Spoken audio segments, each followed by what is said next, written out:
to me, baby.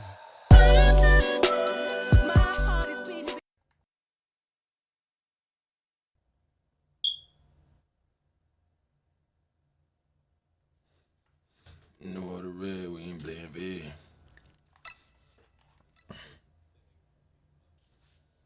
By the time Proletariat brings in Ranked almost half a year after launch, much of the damage is already done, and the perception's already formed.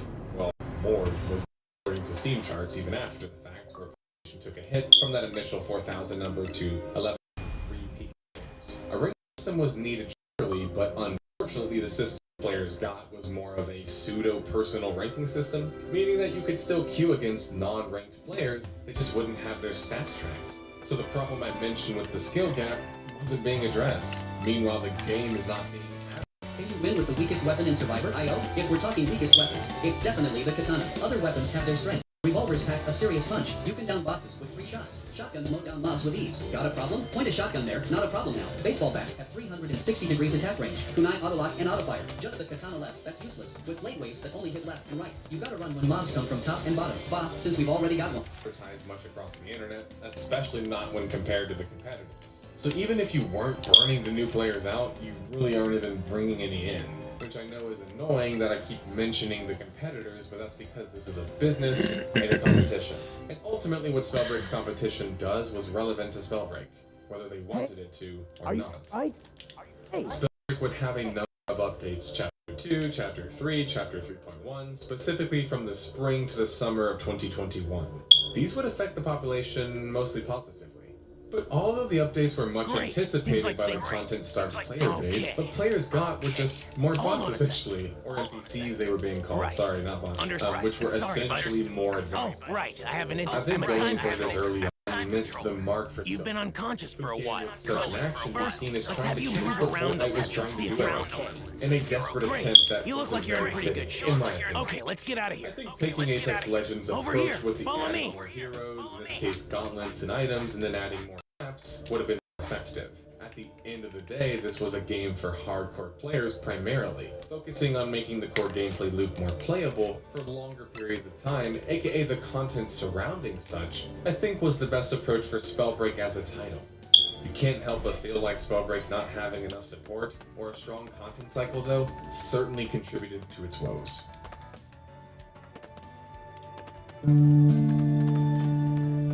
The 1-year anniversary for Spellbreak would come September 2021, and unfortunately be the last update featured on Steam for the title, which kinda puts the writing on the wall even more than being featured on the series. By this point on Steam, the game only had 604 peak players, which wasn't even enough for a dozen or so lobbies of the game.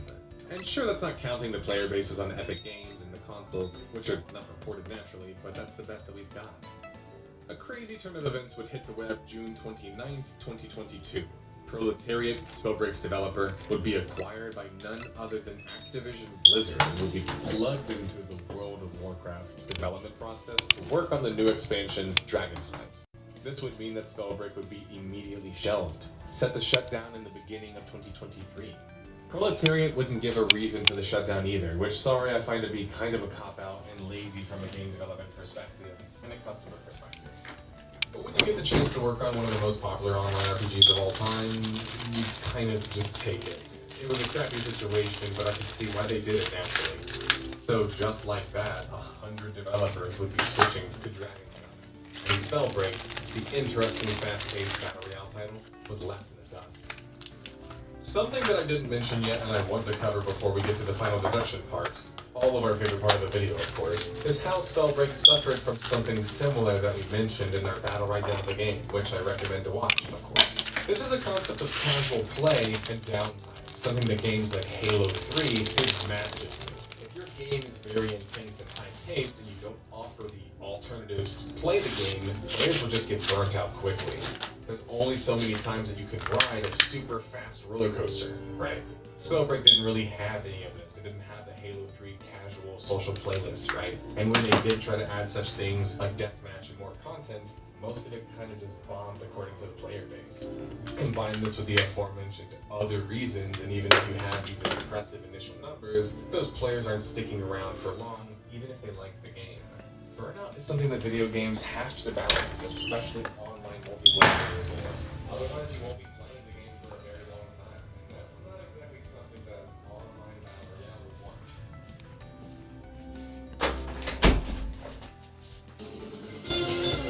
If that music's playing, you know it's that time of the video. It's time to get to the final deduction concerning the largest contributing factors to the death of the game, Spellbreak. Let's waste no time, detectives. Bad publicity concerning the going on? Epic Games. Didn't have the budget to compete with the other battle royales. The skill gap plus the lack of matchmaking at launch led to a bleed of players. The game lacked casual content and proper downtime. Games were dominated by bots, spell bots. Lack of content and proper support. Perhaps better served as a non-battle royale. They got the call to WoW. Spellbreak is just the kind of game that I like. It's fast-paced, it mimics arena shooters like Quake and Unreal, and it features the very, in my opinion, underexplored and underutilized verticality in combat. No secret that I love arena shooters after all. Getting a kill in the game feels quite satisfying, and the pace of the game goes so quickly in the beginning of the game compared to many other battle royales that I've played. But it feels like the game never really had much of a chance, given the odds being so stacked against it. Clearly Proletariat, whatever your thoughts are on them after this video, or from playing the game, they're talented, and their pickup by Activision Blizzard is evidence of that. So it's not that there wasn't talent, but sometimes talent and quality gameplay isn't enough to make a quality game, or at least a successful one. One that lasts the test of time. Video games are art, but they're also business, especially online titles, as they tend to attempt to make the most amount of money and feature some of the largest corporations. And the business around Spellbreak just wasn't solid enough to pump the game up or give it a possible future. Part of business is knowing how to choose the right market after all, and there were serious questions concerning that. I look forward to seeing what they're going to do with the Dragonflight expansion though. Proletariat, that is. But that's all for this video, detectives. Thanks for watching. Life is complicated. I killed people, smuggled people, sold people. Perhaps here, things will be different.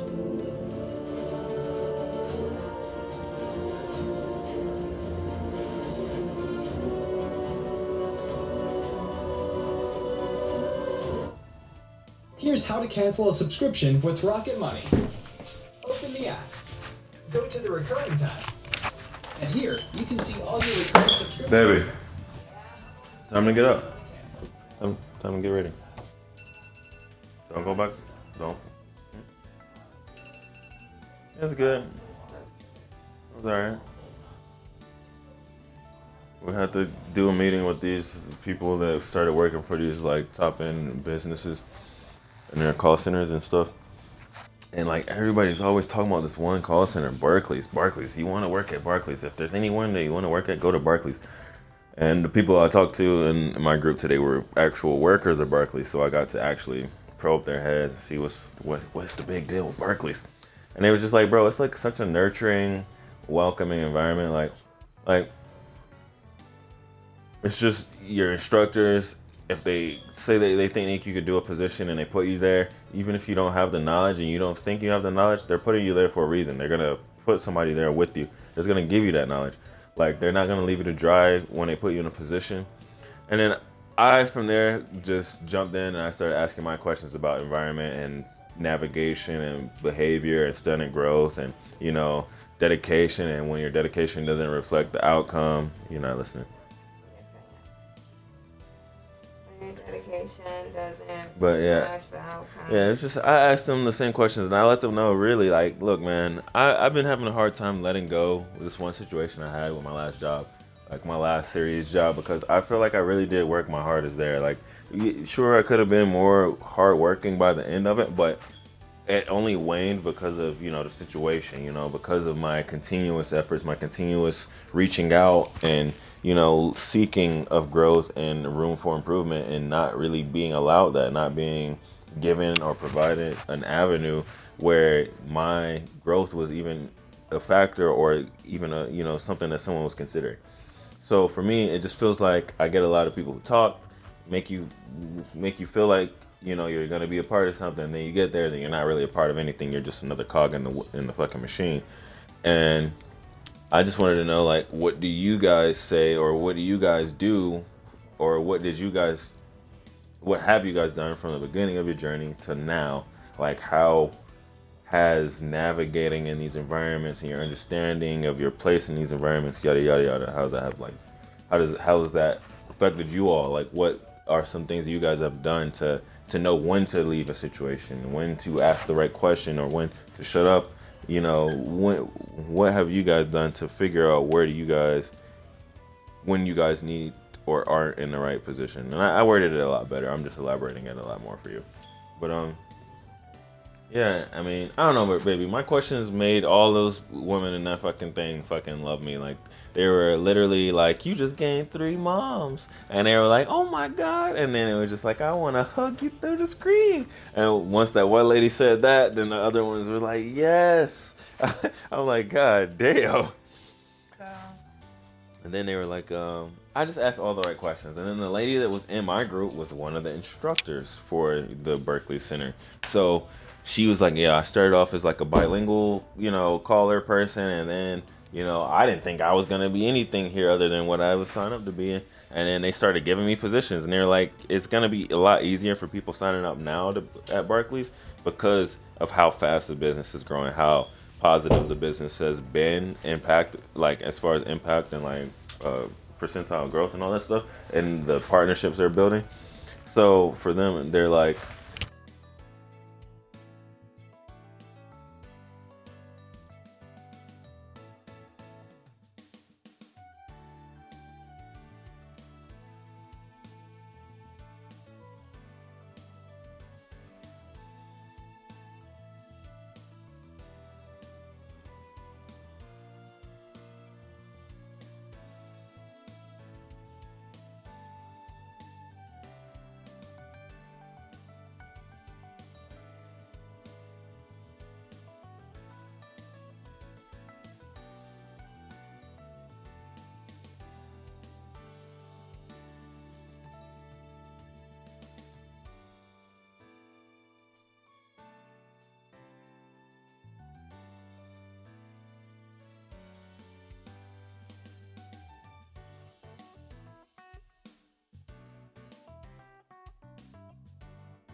Cucumbers. Skip it.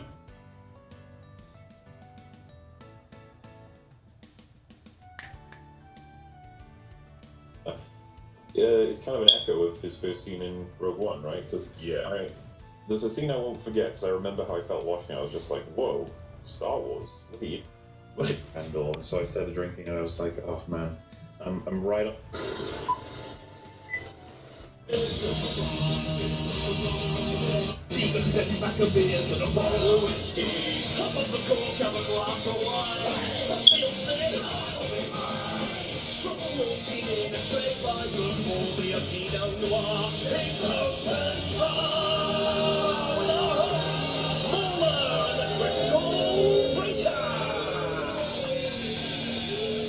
God damn, a I boss. think that's our cue to start, Mauler.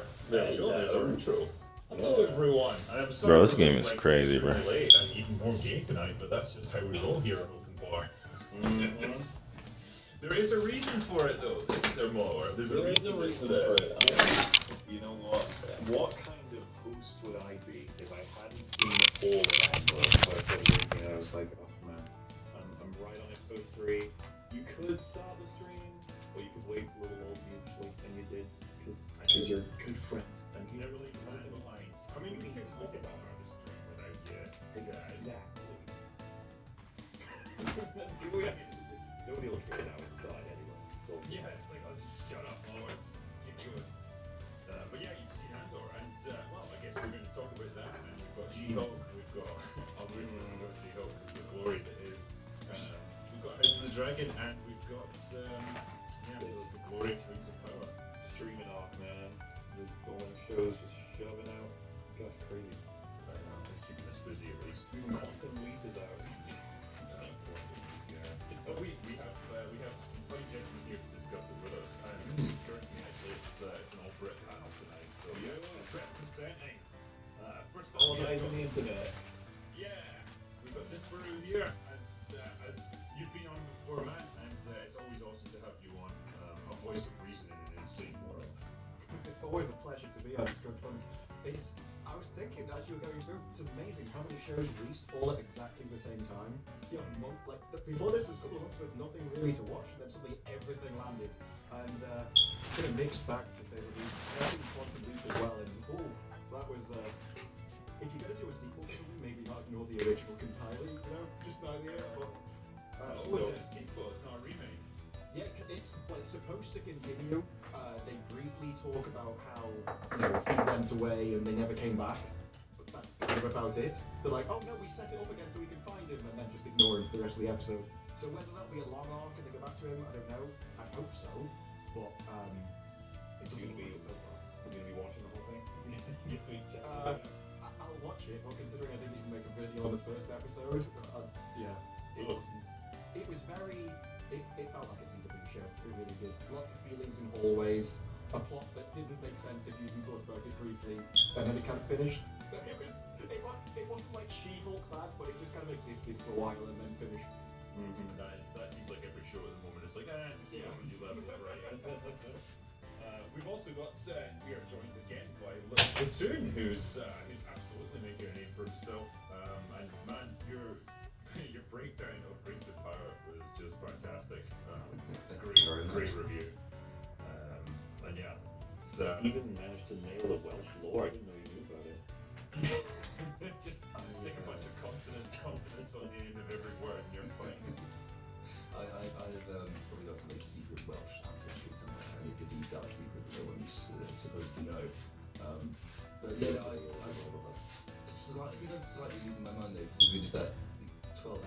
Eve had yesterday. I think I've had that Yeah. last week. I've now gone back to back for She-Hulk, and I'm sort of midway through Andor at the moment.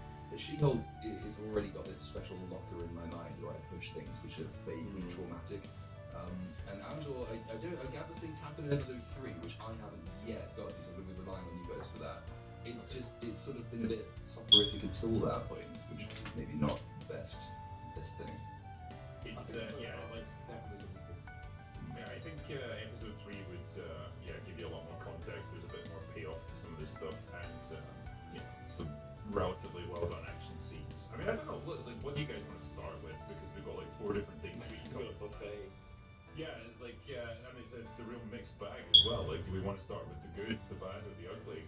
Like, By the way, I do just want to let you know that wasn't some kind of meme from Builder 2. We spent 11 and a half hours talking about Rings of Power episodes 3 and 4. 3 and 4. Commute to London for the day job, like an hour and a half after we finish. So it's been one of those days. I'm kind of tempted because there's so much that's come out. It's almost tempting to do one big video, just call it the smorgasbord of shite, and then just cover all of them in one video, get them out of the way, and then maybe I'll have some time. But it's there'll be something else since I've got good grips with the current slate. Then we've got Black Panther 2 coming out, so that's going to be a lot of fun. There's not going to be a stop this year, I don't think. I reward myself at Christmas with because the past month or so, like August was just an incredibly slow month where it felt like there wasn't much going on, and it's almost like what the fuck do we even have to talk about at this point? But like now suddenly there's just the floodgates are open and it's a deluge of Never content. more value to calendar, dude. The amount of things I've agreed to and topics I'm covering and how to fit them all in is insane. Because all these shows, I'm supposed to see and review them, and I start to forget, like, wait, did I agree to go on a stream? I'm going, oh fuck, like, I can make it, yep. Because there was a lot of delays. I think Andor got delayed a month, so that would have started at the same time as like House of the Dragon and What's up, man? Good I mean, God, could you imagine? Would I be right in saying that Andor was like filmed way before most of the other shows, and it was shelved for a long time? Well, I don't know if you guys would disagree, but I think that with zero context, you can tell this was not made with the same sort of teams that were behind Kenobi, Boba Fett, and Mando. I was going to say, and maybe it makes sense to start with Andor since it's kind of the new thing, it's new The cool kid on the block. It is, and I'm going to start with something I really didn't think I would say about a Disney Star Wars show. I kind of liked it. I don't know what to tell you. Like, it's a bit of a slow burner, and I'm shook at the fact that I quite enjoyed it. But I can tell that it's competently directed. It looks very like groundy and gritty, and like kind of low-level stuff. Like it's just kind of character-based drama more than anything else. And it feels like it was actually written by people who somewhat resemble human adults.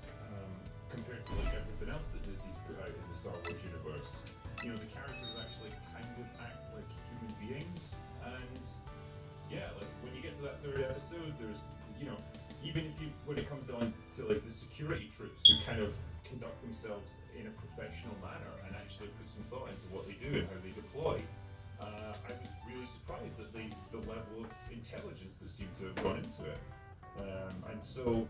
It's been way better than I thought it would be. It's got plenty of issues for sure, but it's not terrible as far as I can tell. Would you have still had the same opinion if they hadn't released 3 and they'd only released 2 episodes? I think I would still have praised the sort of tone and the direction and so on, because that hasn't changed. It's just you get a fair amount more payoff with this. And it does. It feels like they have kind of split a pilot episode into like three other episodes and maybe stretched it out a little bit too much. But I don't really stand by the criticisms that it's boring. It's just a slow burner and like it kind of pays off ultimately. Here's another question. Would you say the same thing if Boba Fett and Kenobi never actually came out? This is what I asked myself. You'd have to go back even further than that and say, Yeah, you would ask myself if the sequel movies hadn't come out. And I think in that context, I might be like, this just feels weird and it doesn't really feel like Star Wars. probably the least shit thing that Disney have put out in the Star Wars universe so far. I don't know what to say. Like, few people. I can go and see where that's coming from.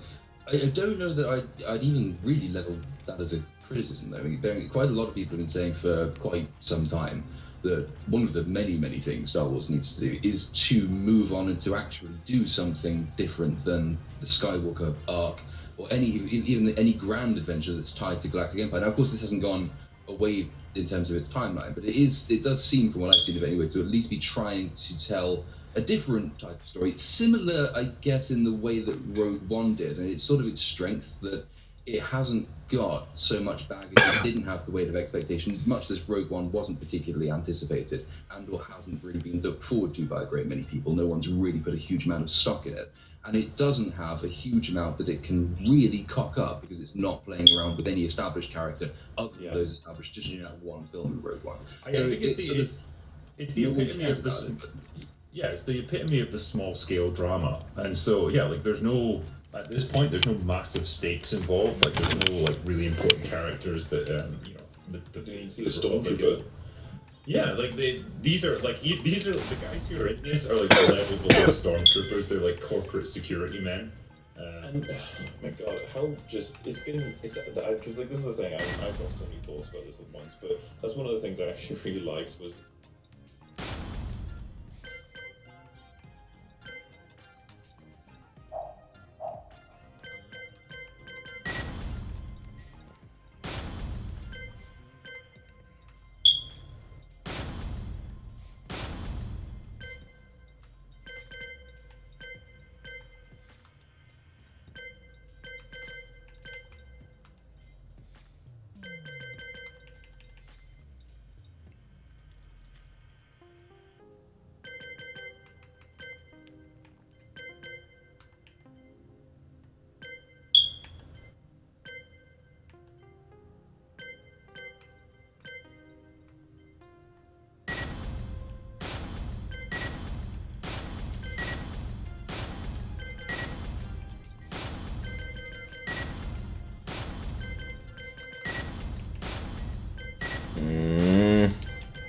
What the fuck, bro?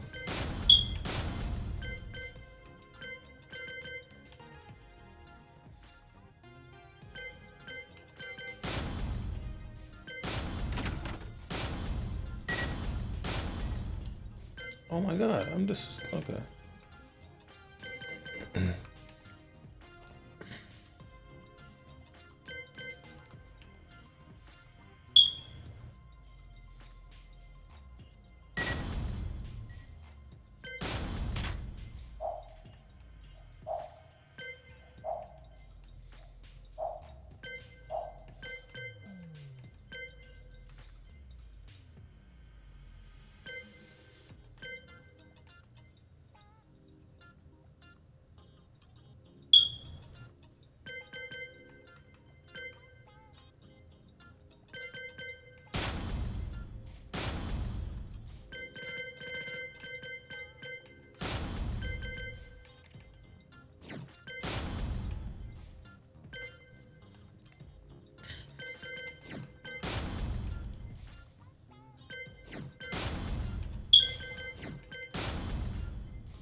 You up?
What's good? 3-point.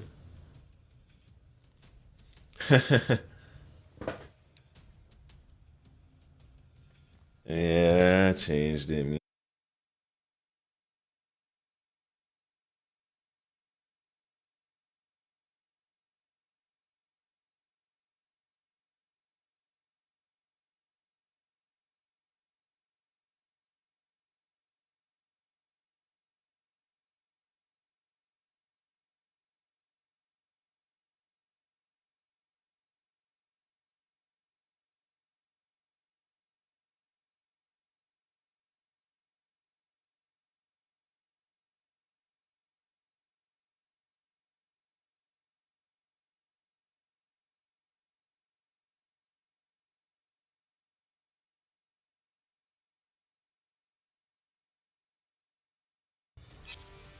Man, this dude AFK any longer. I'm just gonna play Deathloop.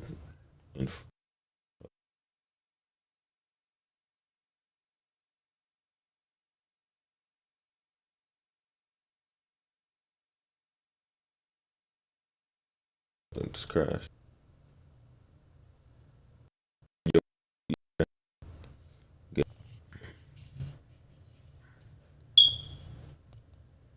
What's up, bro? Say where the party snatcher go. Sorry, bro. I know I betrayed myself doing that shit too, to be honest.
Oh, I can stream Deathloop now.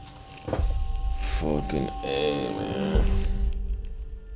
I couldn't stream this game for the longest. I guess you just gotta get to the point where you can actually play with people. Cool, good to know.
Alright, let's have some fun. I'm gonna be raiding people.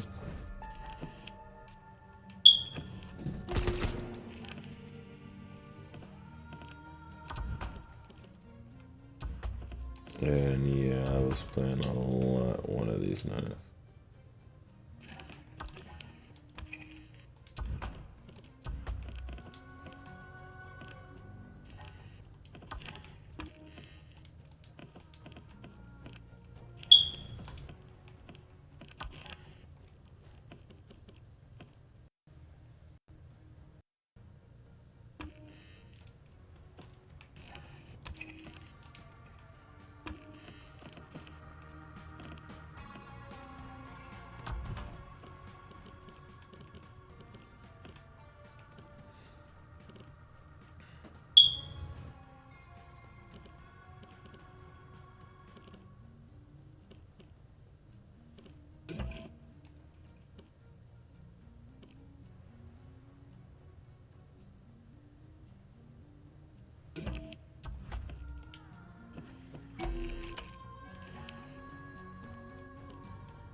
It should be easier to find matches now.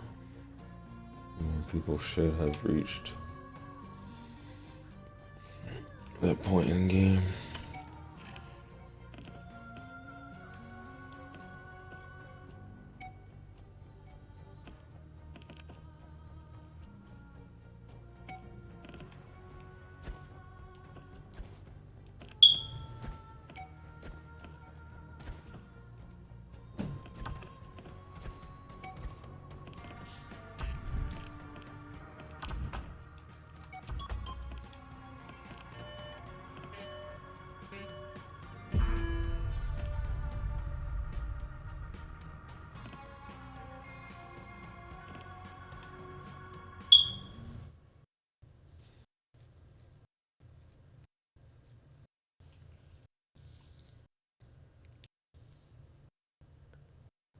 Oh no.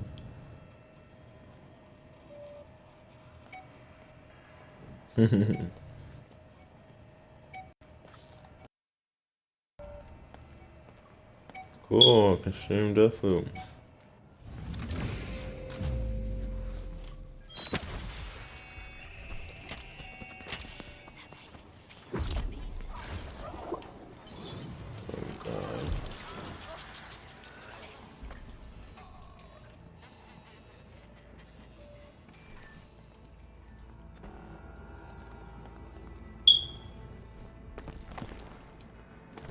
This is the only fucking problem, bro.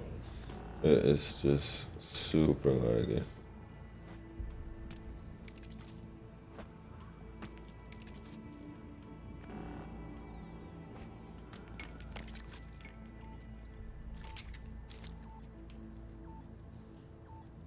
Hmm?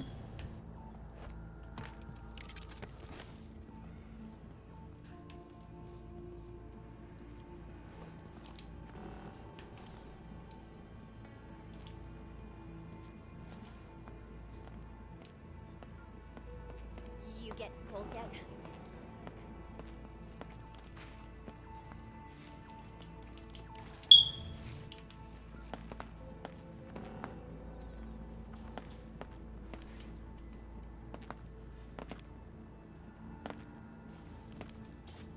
Sir, ma'am. Bro. What?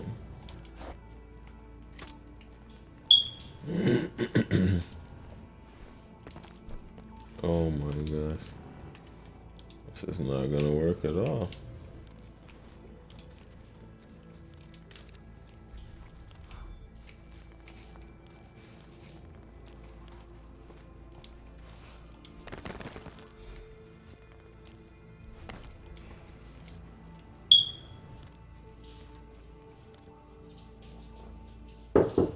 All right, baby.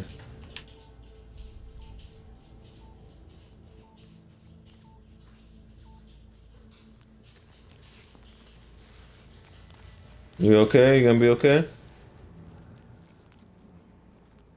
Hello?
Bro, what's happening?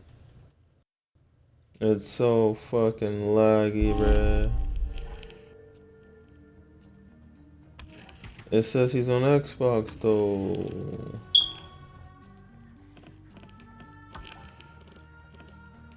How can it be that laggy?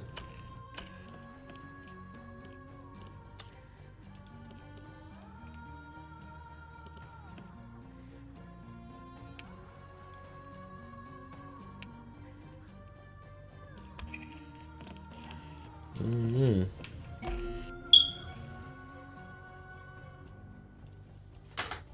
Mm-hmm. No way, what?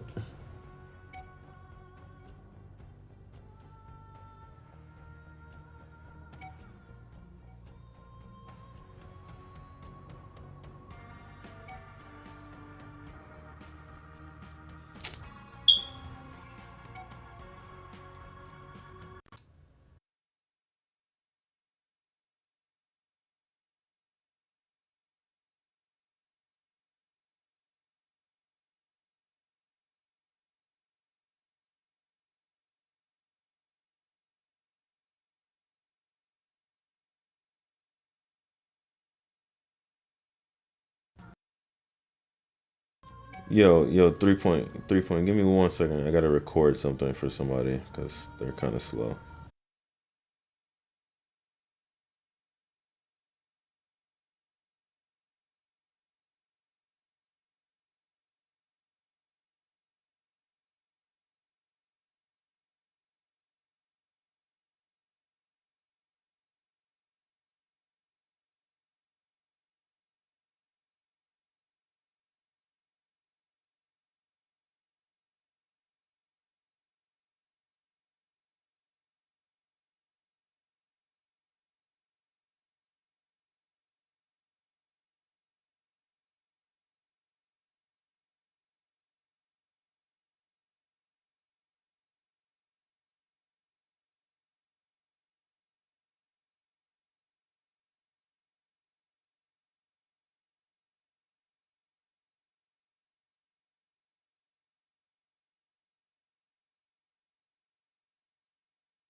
All right, I'm back. Sorry.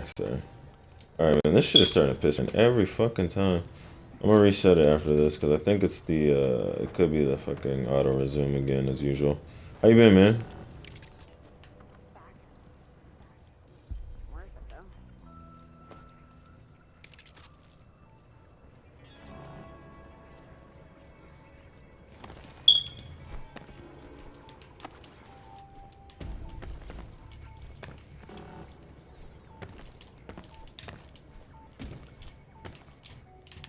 Damn it.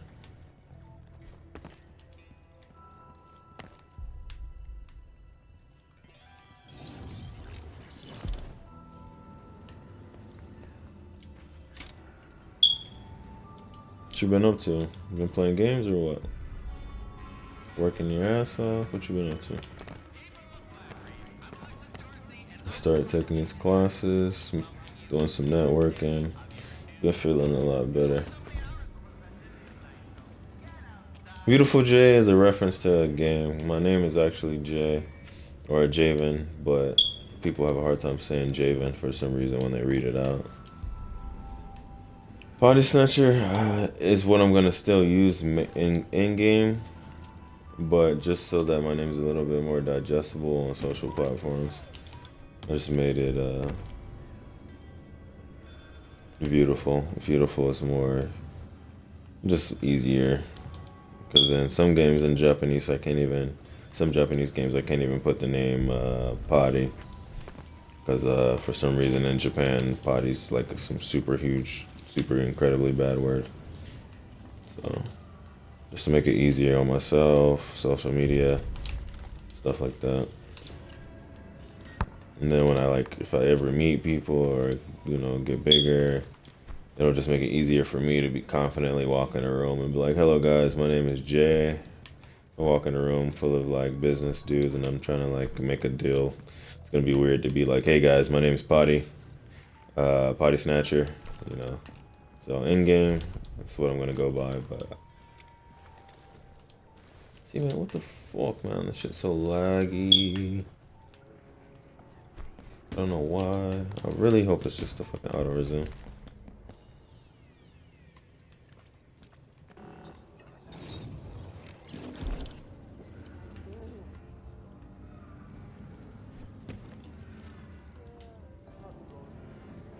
I hate that damn ability. I cannot tell if it is working.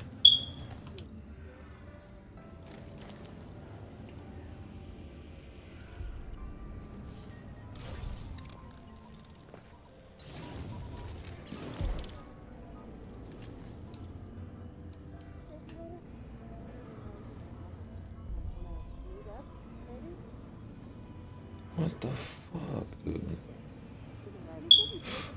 Why is this game like this, bro? Just want it to work. It's really fun when it works, but I don't know what happened. It got really laggy after like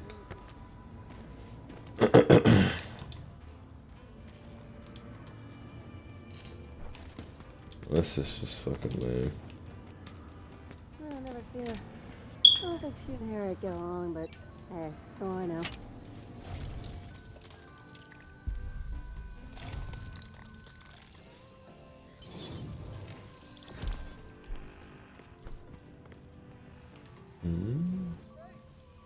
This is not what I think. Good fucking.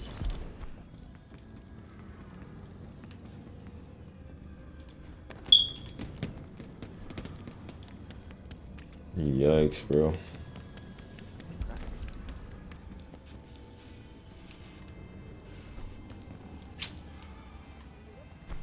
Damn, dude, I can't even, like, and the way it is, too, it's like, it makes it really hard for me to even know if someone's even in the game.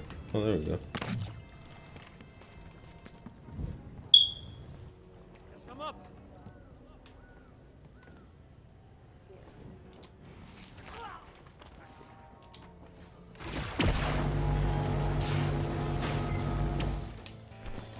Come on. Damn, you seen that shot?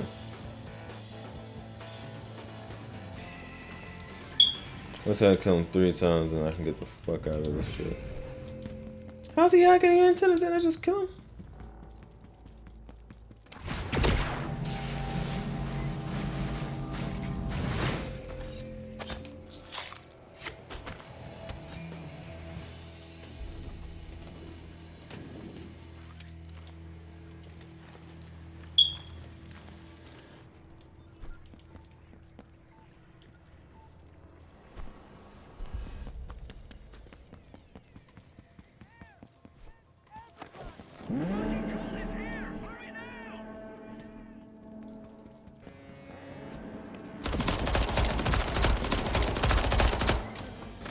That should be it, boy.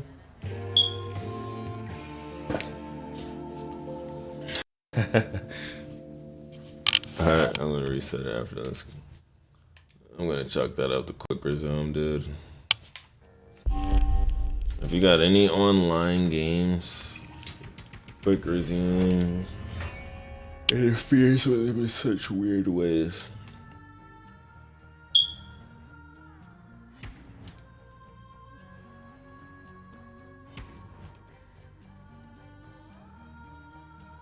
Cool.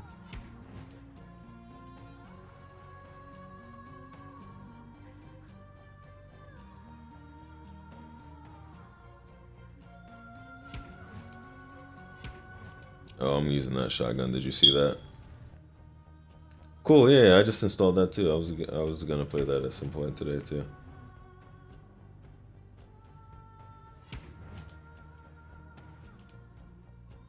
That just gave me so many points. Probably from using that laser beam. Handgun, machete. Without healing, cool. Assassination. Cool. 3 different ways during a single invasion. Cool. Cool. With a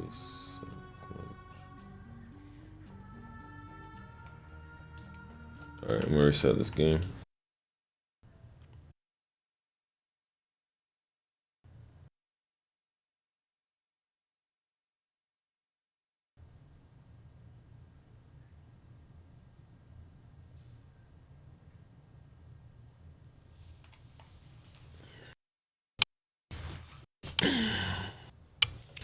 I really like Deathloop. I think it's gonna go under the radar and underrated. Man, I had a guy tell me yesterday. I'm not gonna believe this. I had a friend tell me. He was stuck in the game. He was 5 minutes into the game, but he was stuck in the game for 45 minutes. Maddie.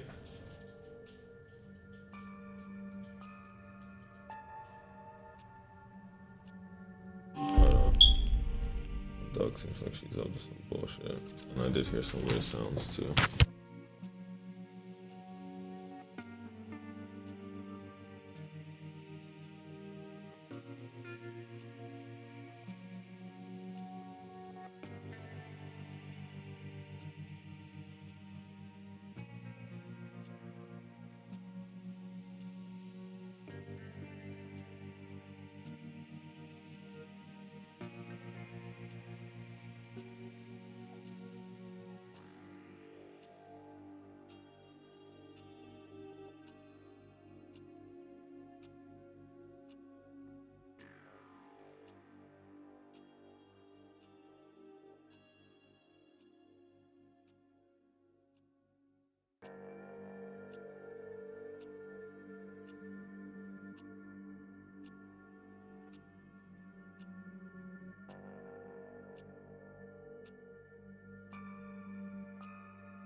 Alright, my dog is a little asshole crack for down sure. hard on people, but like they're not going to just kill people indiscriminately. And this is another thing I really like about this show. Like the death of a person is actually considered to be quite a big event. Sorry about that 3-point. Killed in a battle, like that's a big deal. Like you could be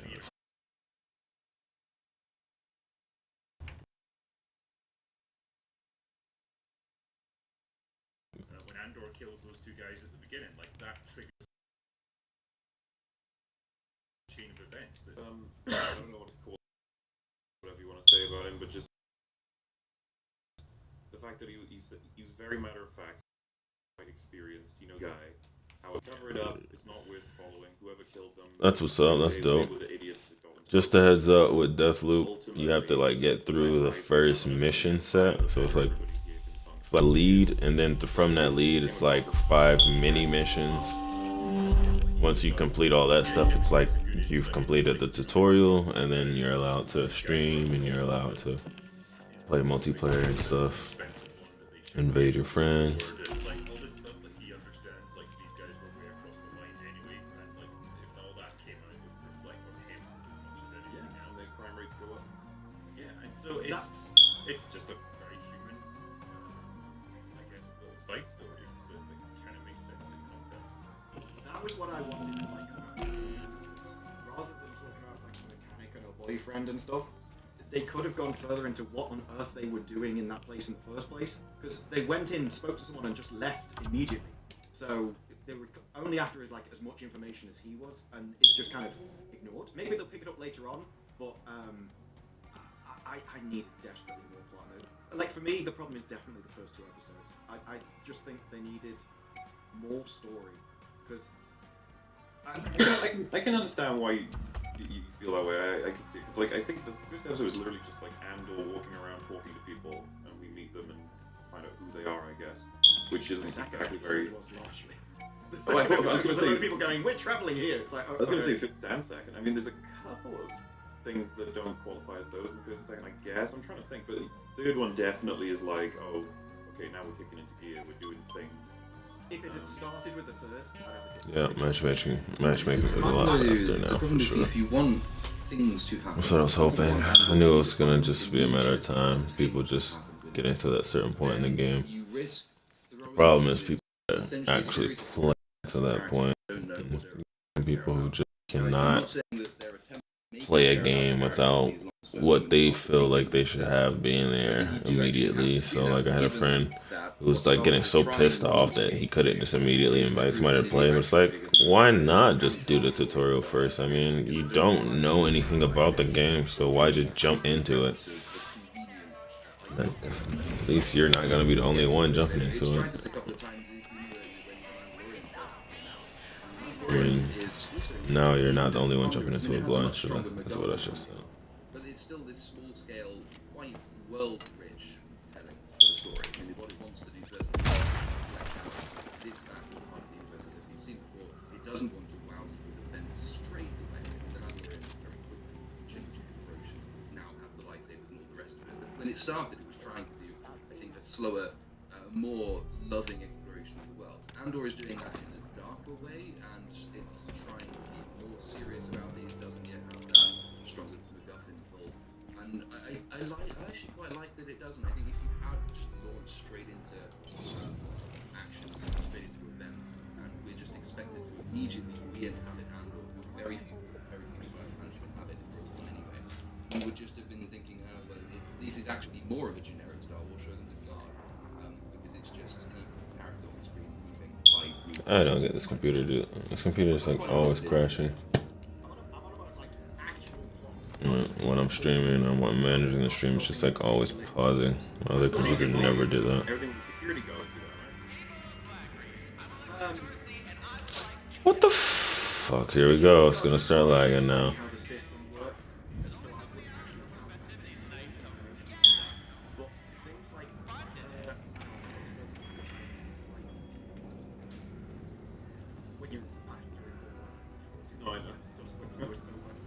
Calling back specific scenes.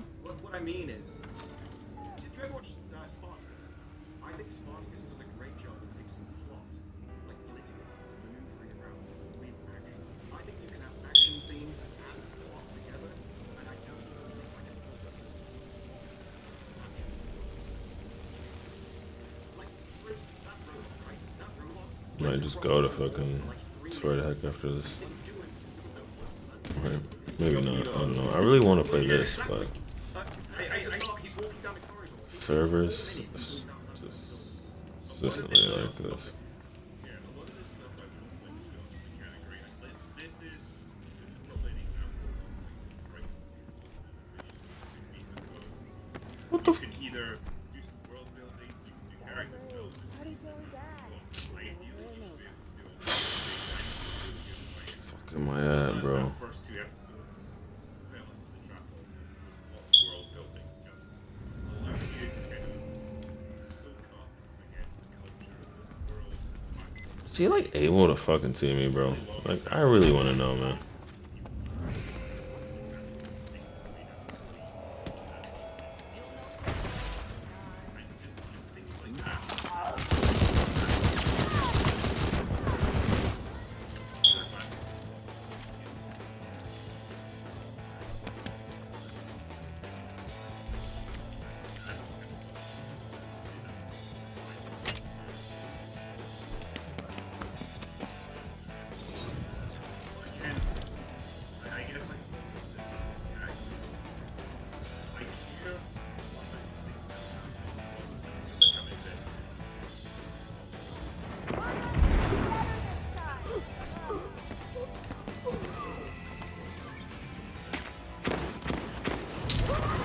I can't even fucking see.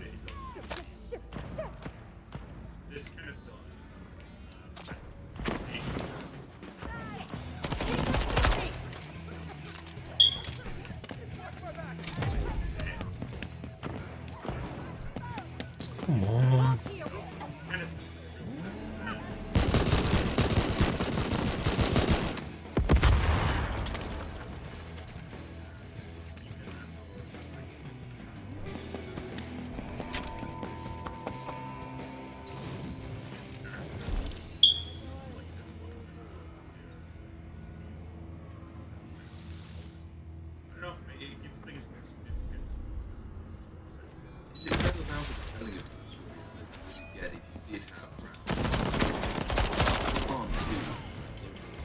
Oh no, man. Very difficult to do that. And it's still. Oh, I killed him So I first. always thought to the extent Andor might not be terrible, I think it was always the case that it might even be helped by the fact we already know how it ends, because it's not then going to get pretensions. It's not going to get taken away with itself. It's not going to go around saying we are going to redefine the entire Star Wars universe. We're going to tell our end beats. It can't do that, obviously, time limited, and that does allow it more time to explore. It's also answering some of the more intriguing questions. I think one of the only intriguing questions that was ever raised in The Mandalorian again was when they have Werner Herzog's character saying that the Empire improves every system it touches. And that's an interesting idea, but you don't really get to see life under the Empire, and that's the first sort of hint that you get about the Empire's perspective, and that perhaps there is a material, economic, social reason that the people haven't rebelled against the Empire yet. The Mandalorian doesn't really go on to explain or to explore that. Yeah, this show seems to be paying a bit more attention to that. I would agree with your thing if you know, it would be nicer if it had stronger characters. It would be nicer perhaps if it had a stronger through-line plot. But I think there is still, it's still worth praising it for what it has done well, or reasonably well, or surprisingly well, which is the well-built stuff. The problem's going to be is, does it come off the rails later on when it decides it wants to portray the Empire as allegory? And a lot of the interviews that read publicity material would seem to suggest that they are going to try and use the Empire as allegory for modern day political concern. We're going to get a fairly objectionable, strong woman character who's an imperial officer that we're going to have to admire because she's more competent in genocide than men are, for example. That's sort of the takeaway of one of the interviews. And whether they want to do, as some of the other things he said, the migrant experience, are they That going was to nice. I fucked that guy up. I think it will come off the rails if it does that, because okay, it might have done some things well. Man, I need to get a new headset. It's not The shit's the just kind of dangling. connection that will make you So annoying. want to lie down and let it have its way with you like that. So That's the benchmark for any show, really. When you were talking about the characters that you introduced later on, it's like the Imperial officer, it's like your generic strong character. One thing that did jump kind of shocking is the girlfriend and I'm gonna set like an angle on here or something on my fucking chin. That shit hurts. It's like I barely touch it. Trying to like hold hair to the side and like figure out where it's at, but I cannot find that shit. I was just bracing myself for another ridiculous girl boss moment where she turns around and disarms them and kicks the shit out of like 5 guys all at the same time. And it doesn't happen. They just arrest her and handcuff her to a wall, and that's it. Like, she's out of the game. And I thought, holy shit, this is like being real. It's like being realistic. What people can actually do. I'm shocked. I don't think that's not his girlfriend, right? The guy's girlfriend. Yeah, I don't know. It kind of implies that they've got past history. I think they're exes. I don't know, but yeah. Funnily enough, I feel like this was gonna be a problem. But it was going to be halfway enjoyable. But it's still not gonna make me feel very high. And I'm actually like more fond of the captain and security guard man than most of the characters. I actually feel like they're good players. I don't know if you guys picked this up, but in his scenes, I was like.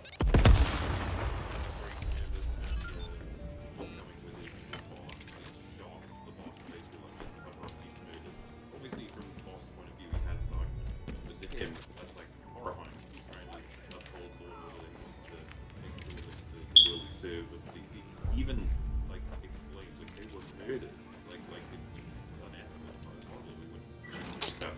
Here we go, more lagging. I want to find all of them. And there's this moment where he's standing outside of the, I guess, I'm here to learn. whatever booth it is that they whatever. And he's very nervous before he goes in. But once he's in, he's very stern and critical of the men who are in it. And everyone he encounters. I'm gonna die because what the fuck, man? What the fuck? I'm pressing the trigger on the laser gun. Nothing was happening. What the fuck was that? Do it or find someone else. Okay, gee. And then there's other people who are just like, why are we doing this? It's just like, because I want you to do your fucking job. I was like actually enjoying the idea of this character who's risen up the ranks. You meet people in real life who like come into maybe a store you're working in and everyone's got a way of doing things that even breaks the rules or this, that, the other, and this person's just like, let's make this place better, let's actually do something. And he meets this absolute boulder of a human being who's like shares his interest in trying to make things run properly. And I think that they really rounded him out quite well with he was at gunpoint and he was terrified and he just like gave under anything he wanted. He just like please don't kill me. He was like this. I just think that they've given him a lot of layers already so far, and I have no idea what they're gonna do with this guy or what kind of journey they're gonna put him on. But I like that he's not just that they're not the bad guys being stupid and evil and they need to be stopped. If anything, I could see them being galvanized against people like Cassian with good reason. Like, look at the damage these people can cause. Look how much destruction this can result of them. Yeah. My favourite part with him was when the car got blown Whoa. up. He's just standing there, like almost kind of PTSD, has no idea Yeah. how to handle it. And it was only because the other guy, which had more experience of it, just came up and basically pulled him out of the yacht. Like, we need to go. What are you doing? And you've seen that in other war movies and stuff, but I've never seen anything like that in Star Wars where a death is just kind of. There's just a lot of smart decision making, like from those guys. Just it points to like being really like switched on to how these things would actually be done. Even where they've got the old lady prisoner and help out their buddies who've got like Andor and the other guy pinned down. And initially, the deputy inspector and here for Carter, and the Scottish guys like, no, it's getting kind of ugly out there. They know we're here, like the locals. Better leave 2 or 3 guys here, like as backup because this could get difficult. And I just thought that line it just shows that like they want. What the fuck am I supposed to be doing? There's no laser, no nothing. And I'm lagging. What in the fuck is going on, bro?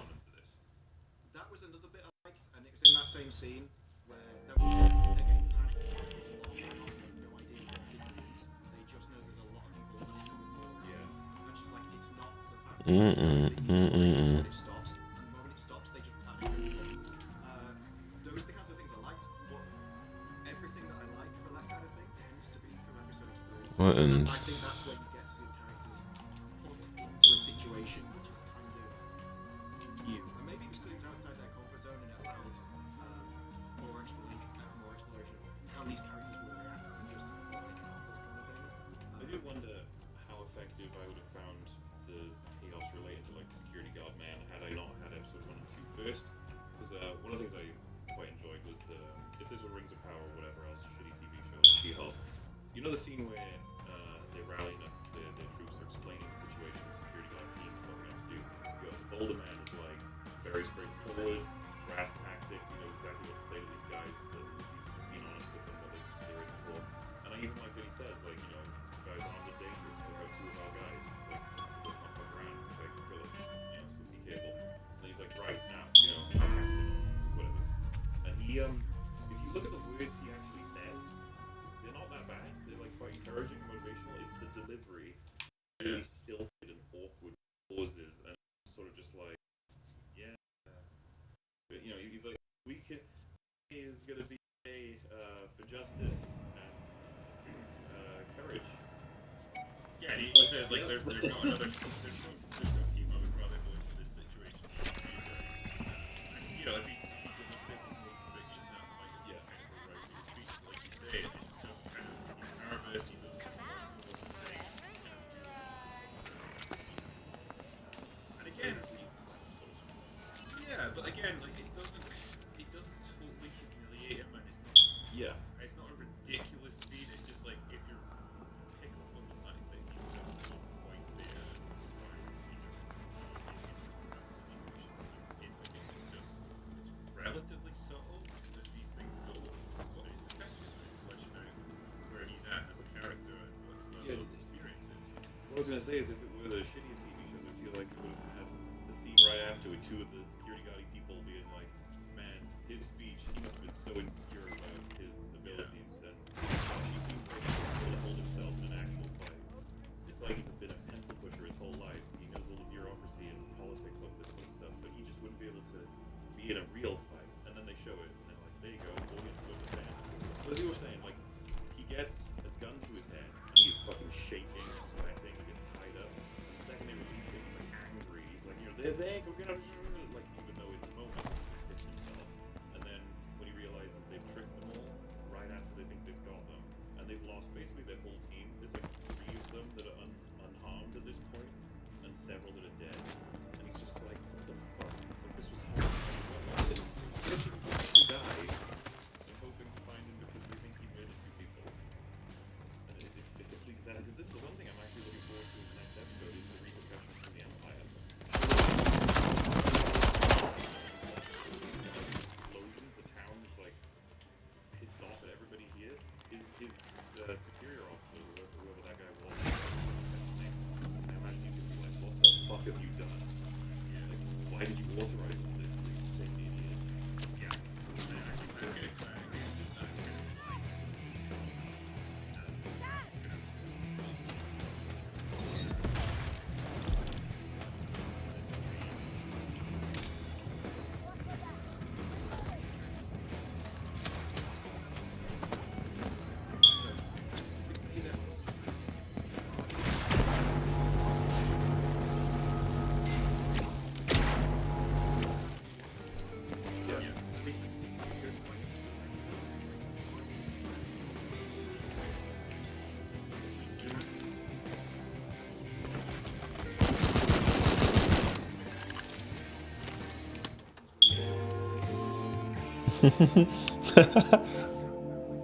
This gun is cool.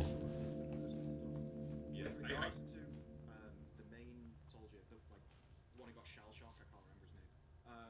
But it does seem like they're setting up that all of his higher ups and the people around him are idiots rather than him. So I do wonder if they're just going to pick out a couple of people within that whole thing and make everyone else just like as. I don't know if they're necessarily going to be idiots. Like, he's so idealistic, so driven, because like he's not doing this. I don't get the impression he's doing this for promotion or personal gain. It's like he just has this really strong sense of justice. It's like a doing his job. And I think that puts him at odds with the more cynical guys around him. Not Yeah, I that wouldn't say they're idiots, but It's like yeah, and I think what they will eventually set up is like a redemption. Resistance almost, because it's like you realize he's just gonna get fucked over by like everyone else around him. No one cares. Because if you think about it, I wouldn't call his superiors stupid when he said, "Let's just class these as killings or accidents that they were doing something good." Something I quite liked when he said something, inspiring but mundane. Like you don't want it to be too interesting. I was like, wow, because you can be like, well, that's a crazy move. It's like, well, if they'd done that, things would be a lot better. So many people would be alive where they aren't now if they'd just done that. Because it seems like everyone there is very familiar with the systems and how they work. This guy is not. He's trying to run by the book, which is not like it's not a realistic thing, and he's learning like already like how fucking bad things can go. It's a good way of building out worlds as well, though, like that, isn't it? 'Cause you don't ever see in the real world any totalitarian system, any ideological system even, which is kept running because every single person in it is an ideologue and is passionate and is sort of the evil mastermind of the group. Like most of these settings, whenever they are actually believable, do go for that banality of evil aspect. You will get some ideologues, you will get some idealists as well. But when it comes to the imposition of any kind of sort of fascist dictatorship system like the one you see in the Empire, you have to realize that actually for a large number of people this isn't anything exceptional. This isn't something you really believe in or otherwise. This is the system you live in, and you have some very small-minded men who just very much like getting to the top of any particular system, especially if it gives them that sort of like micro-totalitarian, micro-megalomaniacal, that's the word, power over their fellow people. I'm glad you said that because I couldn't. Took a run up on that one. I quite like that they have this spread of characters. But the other thing I think, I mean, there's the question that we raised earlier about, is are we just praising this by comparison because everything else has come out around it? It's so terrible. I think there must be a degree of that being the case. But also, I think some of the criticisms that are being raised here suggest that no, there is actually something genuinely of merit in the show itself as well. Like you don't make the kinds of points that have been made so far if there's nothing the show could stand up and say, well, I own this, and actually this is quite good in its own right. Yeah, sure, it's lovely that we're not sitting here saying like, why the hell did he say I grew up surrounded by water? Or I wonder which sand monster he's going to try and fly a spaceship into this year. We're not having to say any of that. That's good, but we are actually having to make some slightly more interesting criticisms of the show itself. So it's not just that it isn't stupid. I think there are some good things in it it's doing as well. It's just again the question is whether it can keep things up without falling down. I think it's night and day compared to those other hero shows. I think its potential is where it could go. Like you said, Cyril could go to the rebellion, or he could become absolutely domineering. I've risen up the ranks because I'm more competent than everyone else, and I'm willing to go the extra mile, and just be like, to save my people, I will entirely just control everything from the top down. And go completely too far the other way. You could go Iron Fist mode after all this. Did I not get a gun that had like alternate fire? One just exploded the other. Like that was something that I thought was really cool. I was really hoping to see that. I guess not. Just be a case of pointing and laughing at how comically ridiculous it all is. And so with this, it's like there's a lot of interesting aspects of it to explore, and I think, damn, the fact that Maybe it was a Star Wars trinket. do that for us at this point when we're so jaded with all of this stuff is pretty damn impressive. It was made. If it had finished at episode 2, I would be on the I hate this with a passion. Yeah. There's 3 which entirely changed my opinion on the show. My issue is I review things episodically, and now I've seen them all, and so I'm going to have to review 2 as 2 rather without thinking of 3. I'll go as far as saying if it was just one episode, I would have said, I'm alright with it. I would have given it a little smirk. I'm fine. This is fine. I wouldn't want, because when you say like, oh, That's I hate good, this, bro. oh, dude, when like, I makes me think of stuff like Kenobi where it's just I'm gonna rush and get him to fight Vader like that. Finally, I unlocked the In a show where teleport. it's just a bunch Cool. of people I've never seen before, living their mundane lives, and we're getting some dialogue. Just playing Deathloop, listening to the podcast. Deathloop and listening to this podcast. I actually, the first episode, I couldn't even really form an opinion on it. It just kind of, I felt like it just existed for a while. It's hard to explain, but it's cool. I wasn't entertained at all. And I I kind of came down on the side of I'm going to start things at 0, and you have to entertain me to get Yeah, so. rather than starting at 5 and knocking things down because I think it's awful. Because I do like the settings, I like some of the characters, I just didn't like pacing. Maybe I should switch to the shotgun. So I wasn't really going to knock stuff down. So it was either going to be. Could have sworn I saw I had something with incendiary bullets, but. I'm glad I got to episode 3. I honestly think they kind of got me with the first killing, where Andor takes out those 2 guys. Is he on? He should be on right now. It's just, you know, after seeing. Oh, you mean after you got off last night? Damn. That nigga's funny. This was a time when you have a guy Death is pretty funny. knowing, oh shit, like, you've killed my friend. I know exactly what's Yeah, fuck it. I'm going for the shotgun. Beg for my life now. I'm going to try and come up with a plausible excuse to square this away. Please don't pull the trigger. And Andor hesitates for a second. And I just think that was all a very human reaction to this. The guy he shot was a moron, wasn't he? He's literally like, I'm going to arrest you anyway. You're not in a position to bargain there, mate. But it's just a desperate man trying to please whatever he thought he could come up with in the moment. And, you know, it became like a scene where, oh wow, death has some kind of consequence here. Like, these are characters who are going to plead for their life before they're just gunned down. And I thought I also had a shotgun too before. I guess not. Okay, let's see. If I want to use a shotgun. Andor's face for about a whole minute when they were like heckling and getting closer and Nice closer. range. But we only saw his expressions while they were doing the whole thing. Which again, I kind of agree that. Is his name Diego Luna? That's the actor's name, right? Yeah. I don't think he's fantastic. I'm hoping he Go can Commando. change my mind on him as the show goes on, perhaps. But I just appreciated that level of making compared to what we usually get, which is an AI constructs the shots or something. Yeah. So I it felt like it was think, made by a person who cared about something.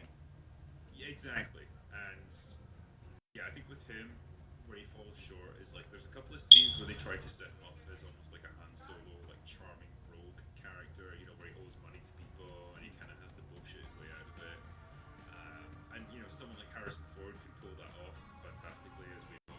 But like when Diego Luna has to do it, it's like, oh, you're a bit whack. Like it's like you're kind of a bit lost there. He literally turned around to the guy behind him, said, I can't believe you're doing this, and walked off. And we're supposed to believe he got out of it.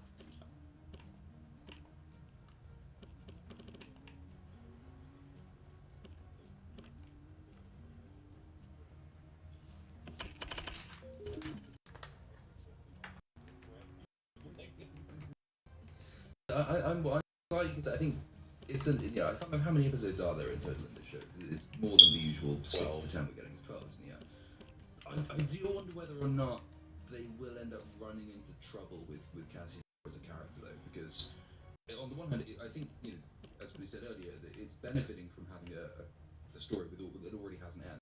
The problem is that his character already has something of an arc. We've already seen sort of his world-weary, cynical, but then sort of redemptive moment. We got all of that in Rogue One. We've already seen that. Are we going to get any kind of variety from him across 12 episodes of this show? I mean, is he starting from a high enough position of, say, enthusiasm, morals, and ideas to then lower himself during the course of this show in order for him to be raised up again when we come to watch Rogue One later in the timeline? Or is he going to be quite sort of one-tone monotonous quite quickly? Is there enough variety in his character potential for acting this way? I think they've got a decent starting point in that he's not invested in the resistance or anything at this point. Man, I still couldn't find no matching breakers, bro. I see people with posts. Instead of fucking just doing public searches, it looks like they're just doing costumes.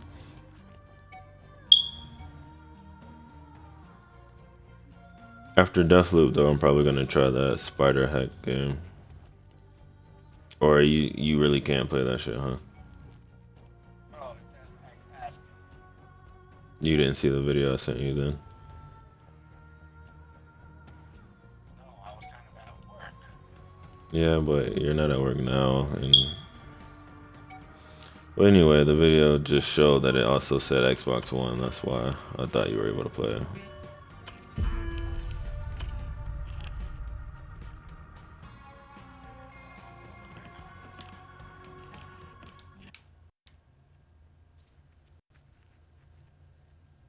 What's it called? It's called Spider Heck. It's on Game Pass. If you don't even see it on Game Pass right now, then that definitely confirms it.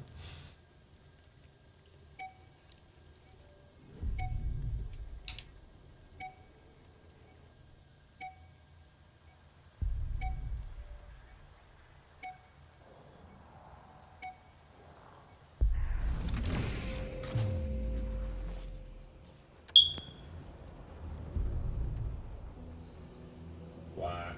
Like, it's like you're Alright, hopefully this one's not He laggy. literally Let's turned around go. to the guy behind him, said, "I can't believe you're doing this," and walked off. And we're supposed to believe he got out of it. I I didn't like- see it all. I liked the big lumbery creature though. That was just a chill dude. Like, Yeah. oh, he's like friends with him. So like, why bring him to muscle with him friends, you idiot? I'm slightly. I think it's. I can't remember how many episodes are there in total in the show. It's more than the usual 6 to 10 getting spells. Yeah. I do wonder whether or not they will end up running into trouble with Casimir as a character because on the one hand, I think Weird. as we said, the story it already hasn't. The problem is that his character already has something. We've already seen sort of his world-weary sequel, but then sort of redemptive moment. We've got all of that Rogue One. We've already seen that. Man, that would be so cool if I could snipe this dude. But like what? This show, I mean, is he starting from a 3? position of, say, enthusiasm, morals, and ideas? I keep forgetting it's not correct. I keep thinking it's called 3, but yeah. 3 more. And I keep forgetting there's already a 3. Or is he going to be quite sort of one-tone monotonous quite quickly? Is there enough variety in his character potential for actors? I think they've got a decent starting point in that he's not investigating resistance or anything. It's just a single, or is it like a whole album? Or? And so he's just a normal guy. I'm gonna check that out. Difficult situation because his own fuck-ups as he admits. And so I guess his arc is going to be like, well, perhaps he doesn't learn the purpose of the resistance is investigating their Dude, how am I this fucking hurt? against the Empire, which he probably didn't even care about up until this point. So that is enough for me I'm sorry. to say, okay, fine. That right now slightly moves his transformation from, you know, a fighting civilian who doesn't, he's in over his head to a hardened resistance fighter who's willing to take the tough decisions. So I think that's fair enough. That was not, for me anyway.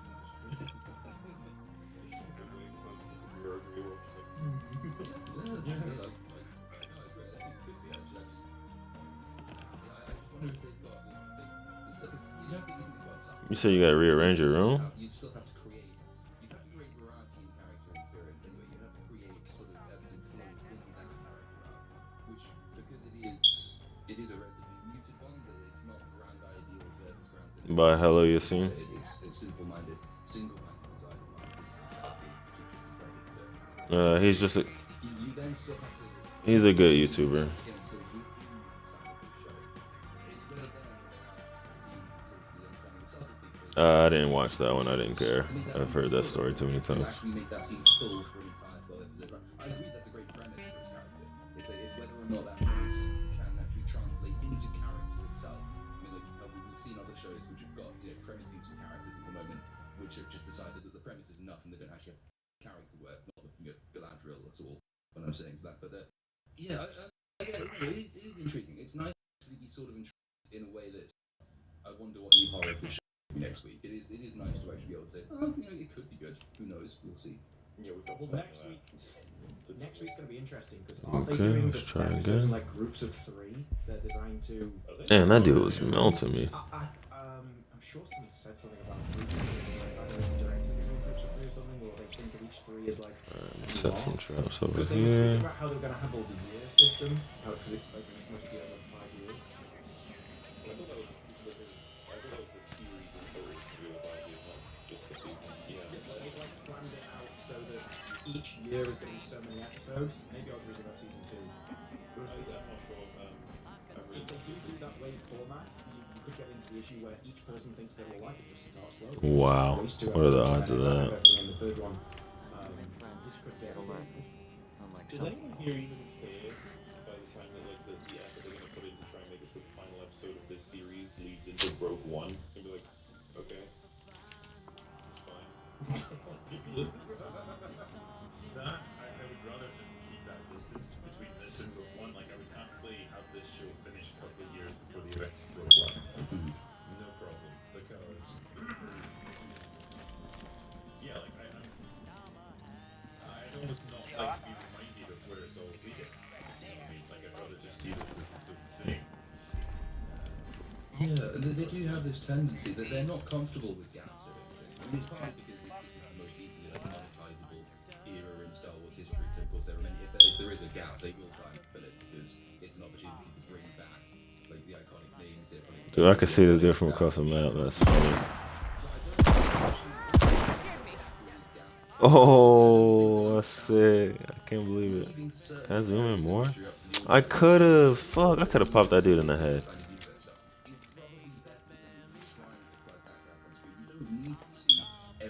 I also should have marked where his position was, but whoops. There was no need for an Obi-Wan Kenobi story, for example. I think you could have done it better. Anyone could have done better than they did it. I just don't think you needed to do it to begin with. That was one of those gaps that was probably best left to the imagination. And so if you get about whether they will Andor in with Rogue One itself, I wouldn't be surprised if they did try and tie it directly in. But I think He quit. What a puss. He probably didn't like I was sniping him like that. Will be 3 episodes and then it moves on to the next year. Okay. So they're going to do 4 years for season 2. I was sniping this dude before he even left the fucking starting area. Season 1, how much does that span? I didn't even I have no idea. know I could zoom in like that. Let's fucking do it. Sorry, maybe I misunderstood. I thought you were saying that every 3 episodes they Well, it's costumes though. That season It's like a 2 different will Black cover Widow. 4 years, every 3 episodes skips a year. I'm not Fucks sure with about this. this Oh one. my god. Okay. Because I think it was this one, but I must have read Fuck the season with 2 this. example. Fucks with I this. can't shit on it as an idea because House of the Dragon's been skipping several years per episode, which has been an insane idea, but I feel like they've managed to actually make that work. So They skip 7 years every episode. What the That fuck? big a time jump, and it allows you to keep skipping to like interesting things. Yeah. Yeah, we've been giving, especially after episode 3. The new Game of Thrones show, House of Dragons, I think. I'm not a fan. That's a huge like commitment. Yeah, you gotta make that shit good every time. That's a lot of shit to just miss out on. yeah, you'll actually get to see because that way you can have it build up. Damn, I have nobody's game to invade in my friends list right The now. outcome of the decision, how it gets worse, and sort of where it ends up, kind of thing. So I kind of like that stuff. But I like Yeah, okay. watching things. I'll give it a shot for sure. This is the thing, the show, I'm fine with it. I give it a thumbs up. I'm okay with it. It's not like the others to me. And even the way it's shot, the way it looks, it doesn't feel at all like it's this as product-y. Damn it! Why does this shit keep me stopping? entire thing's a massive practical set as opposed to doing the massive surrounding screen thing they've been using for every other production. And the MDF town on the not as well. That was Back to right. It's like remember the fight between Obi-Wan and Darth Vader the first time, right? And it was just on this flat set stage, nothing interesting going on, just the two of them facing off across like a sandy flat space. That was boring shit imaginable. Then Yo, 3 point. I'm sorry, bro. The shit keeps lagging. you're in this big industrial facility where there's shit falling down off the ceiling and it's all very connected. Damn. Okay, 60%. Yo, if you're still here, 3 point, my bad. My laptop keeps crashing and lagging. I don't even see that it's still typing. You said it's finally installed. Yeah, I wanna invade your game once you install it. I mean, once you get past the tutorial, but it takes a while. Most likely gonna be on Spider-Hack at some point though. Try that out. Looks fun. Oh my gosh, bro. It happened again. It spawned me right in front of the fucking hole and then I lag inside and die.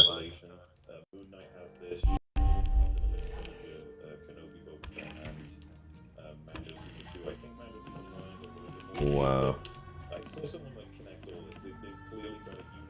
could have sworn I got a shotgun that like a TV show. had like this cool ability that it like shot like sparks in the air, and then when you switch the mode and shot again, it will ignite the sparks into fire. But I cannot find it in my inventory. We're gonna have 2 episodes. Maybe it was a shotgun. I could have sworn it was. For a lot of people, a lot of people's speed. People are not fucking. They want more. They've gone out of it for a lot of people. Hopefully, I think that they were intending that it would work as a foundation to make episode 3 hit. Whoa! Enemies explode when they die. That's cool. That is enough for me to be like, I want to see what else you're up to. Show. It seems like you're unshackled by Disney's bullshit or this recent Disney bullshit. They're still shackled, obviously.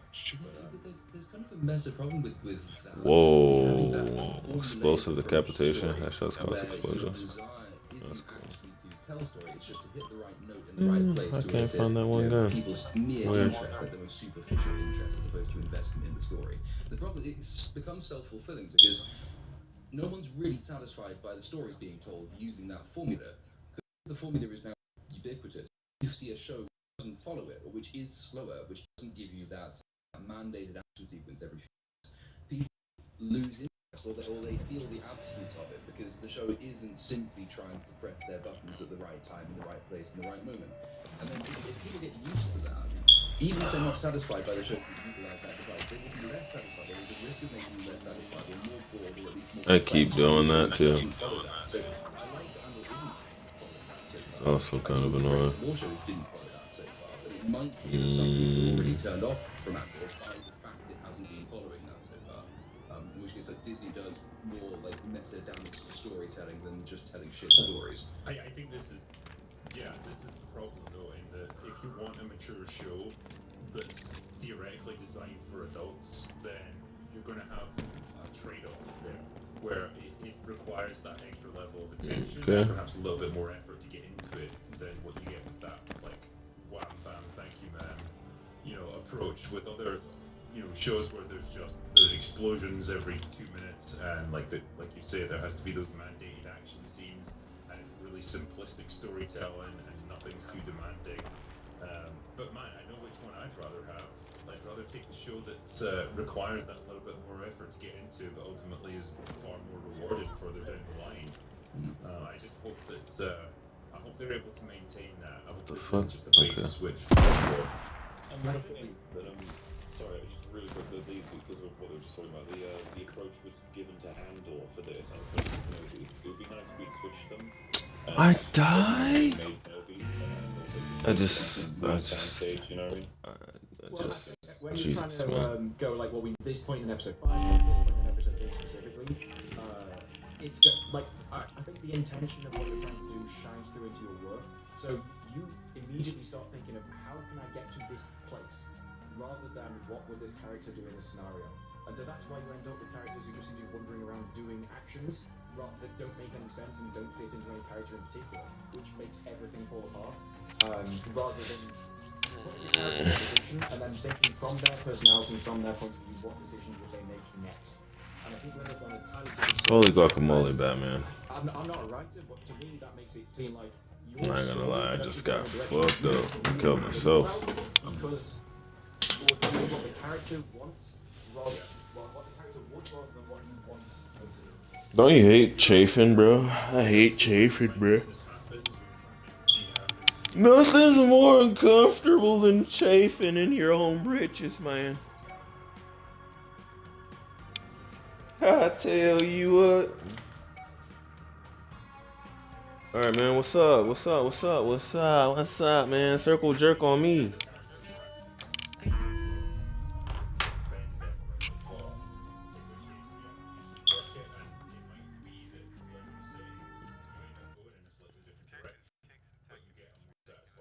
The how ring. Is it a kid? A guy? Chloe. That's fucking Chloe.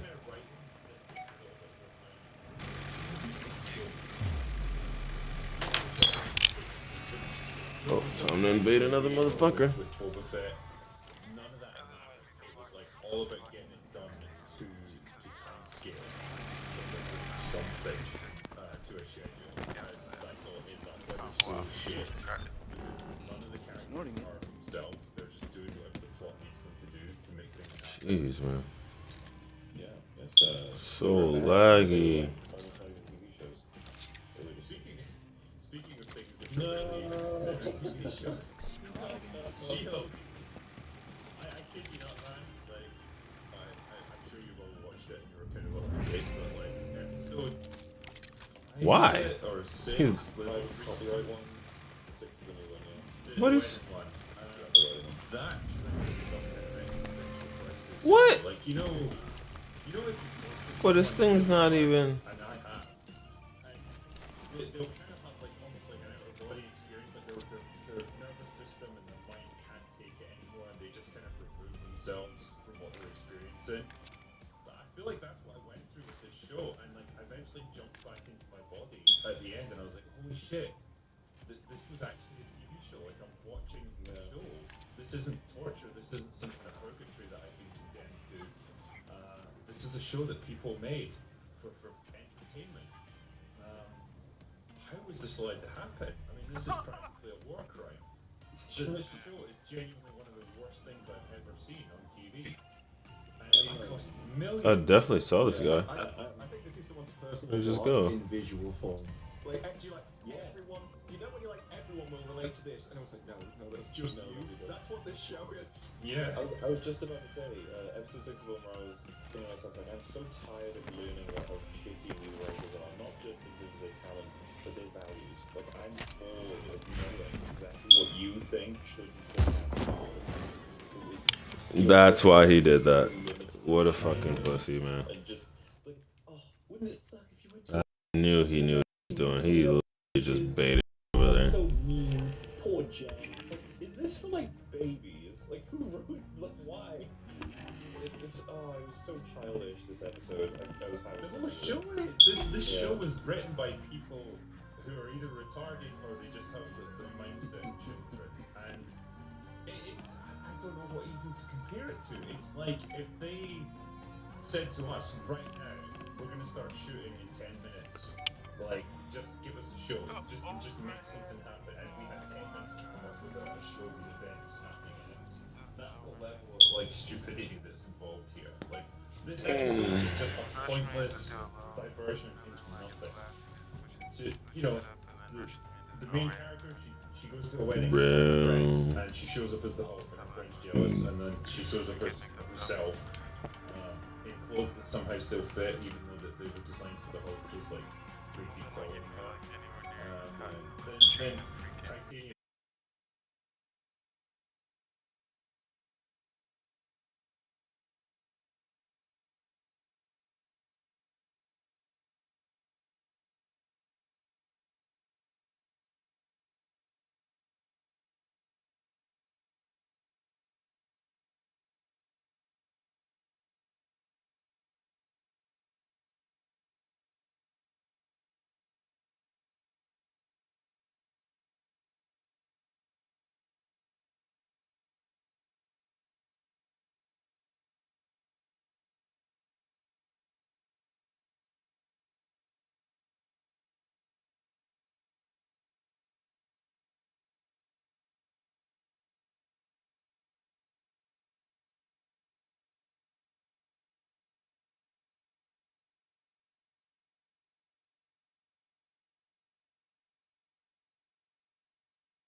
It's more offensive because I watched them all, and if you asked me to tell you what happened in episode 4, happens in that, I could probably, there's a court scene, I think, maybe, that's it. There's nothing actually filling the time. There's no reason for it to be. It's not telling a story. It's not funny, so it's not a comedy. It's not a sketch show. It's not even a variety show because there's no variety in it. And you know, if it had just been, say, 3 episodes long as a skit, you could at least comment on that and say either it's succeeded or it's failed based on a principle and a purpose that you know.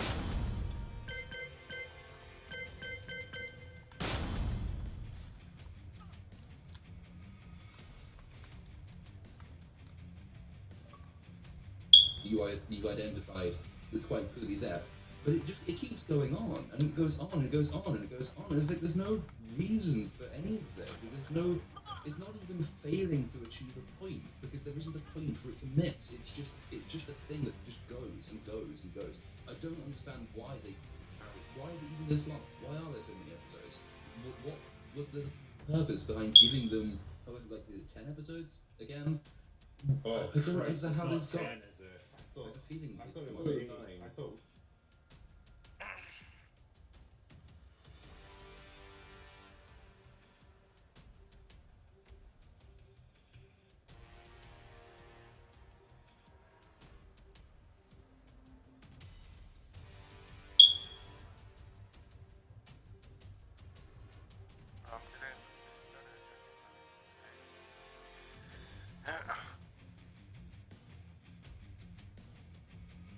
Starting to play ranked already. I'm like getting a couple of wins. Nice.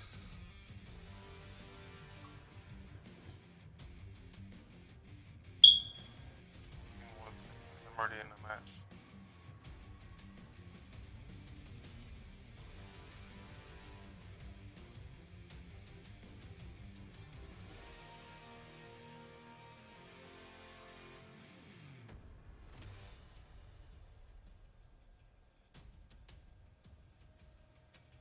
Damn, this dude kicks. I beat him last game, but she went crazy.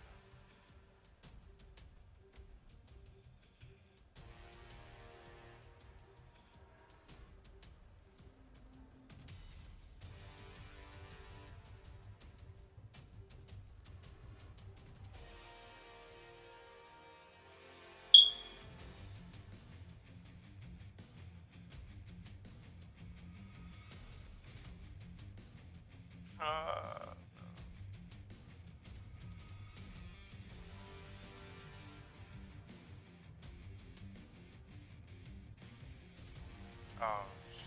I kicked him off. Should've seen it coming.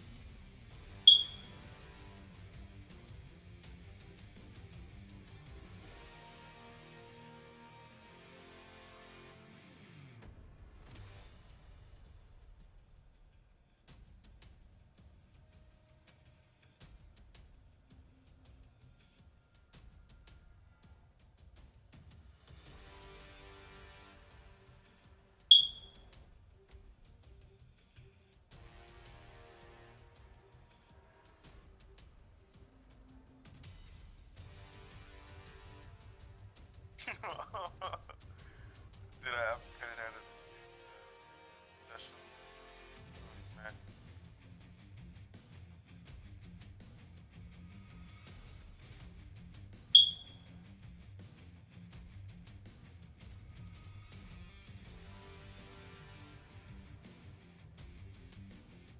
Alright, let me again, buddy. I'm ready to.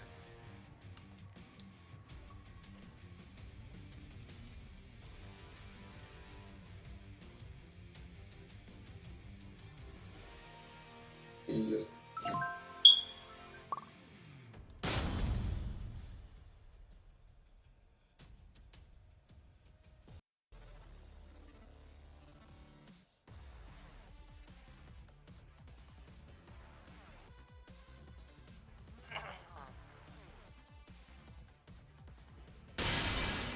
Welcome to the King of Iron Fist Tournament 7.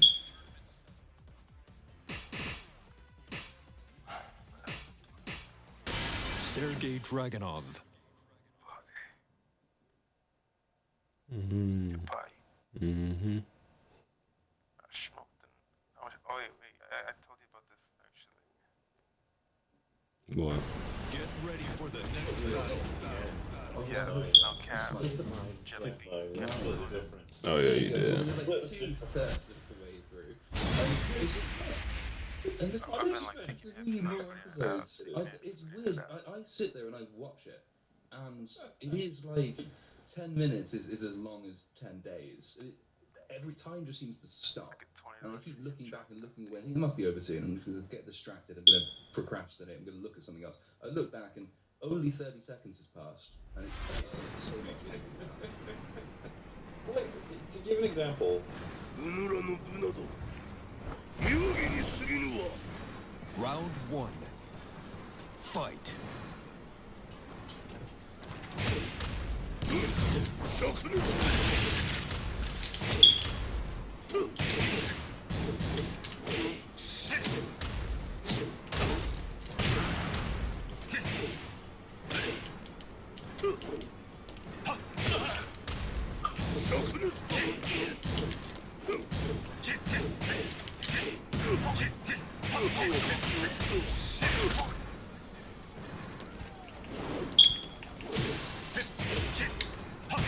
KO. Round 2. Fight. You'll know you're done with the tutorial when you beat the complete mission set of the longest day. Once it doesn't say the longest day anymore and you have multiple options, you'll be on past the tutorial.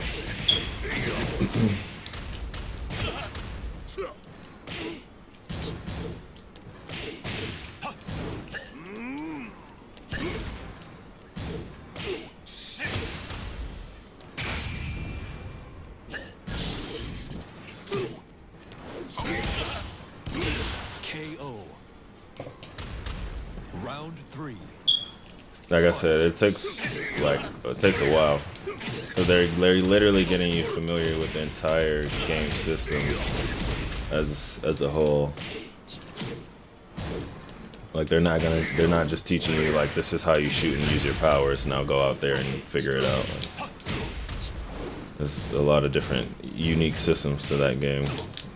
Like a day and night cycle, different objectives are available at different times of the day.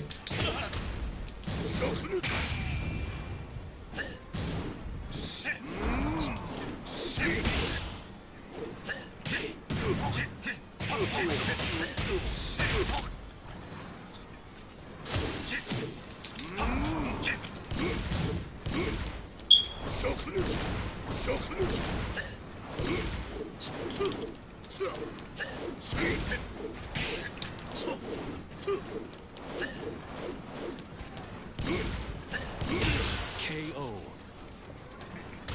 Round 4. Fight.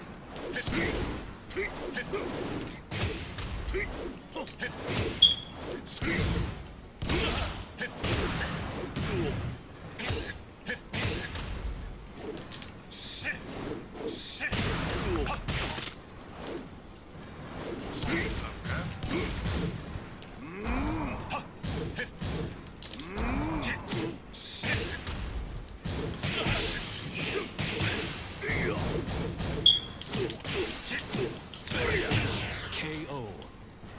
That's way too many hits, man. Round 5. Fight.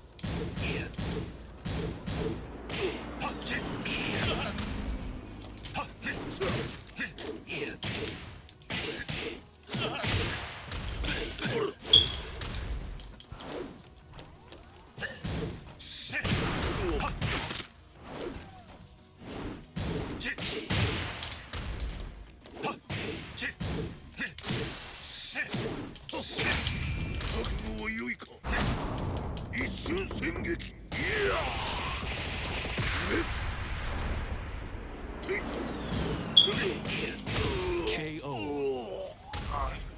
Round 6. Fight.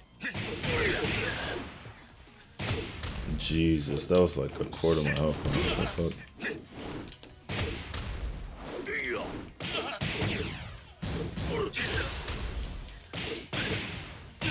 Perfect. Yeah, that's weird, bro. Even in even in Street Fighter, that shit doesn't do that much damage. What the fuck? I never noticed that before.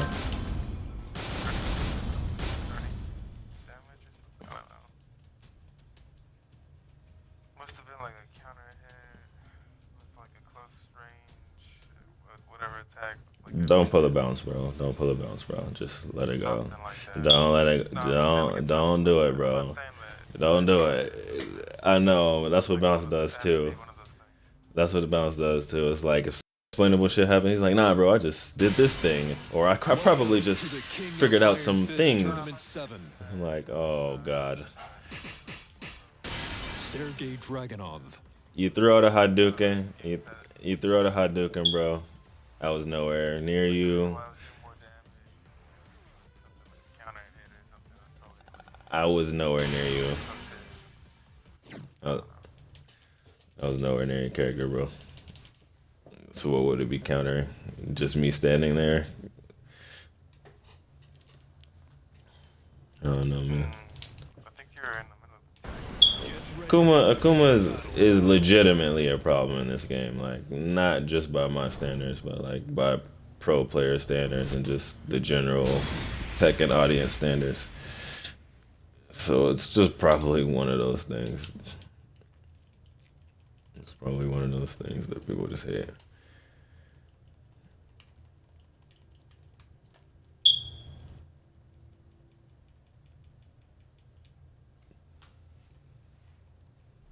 Pretty wild, though. That wasn't even the fireball. That was the regular one. What the fuck? Now that I think about it, that's crazy. Fight.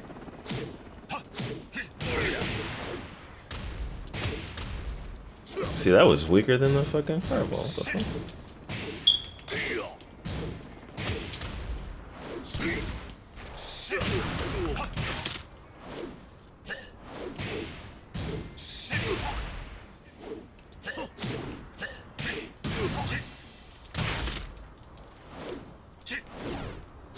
KO.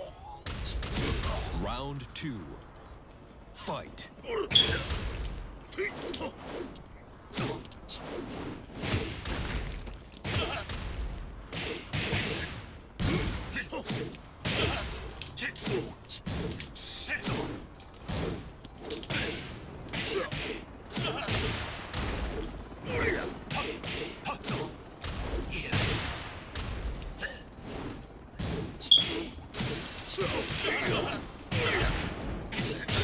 Wow, that is insane. You can hit him so many times, but he does so much damage. He could kill you in like 4 hits.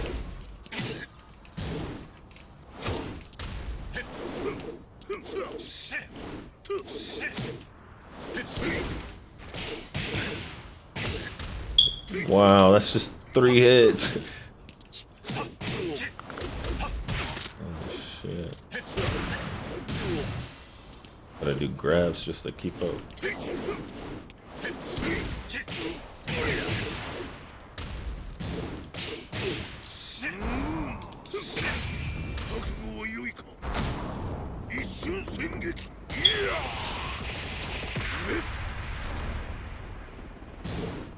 Great.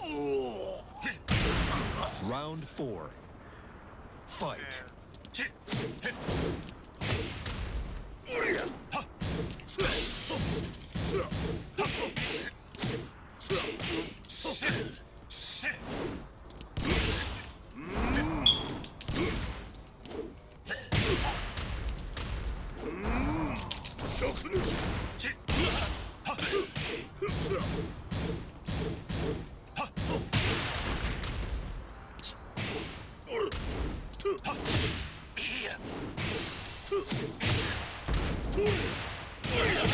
KO.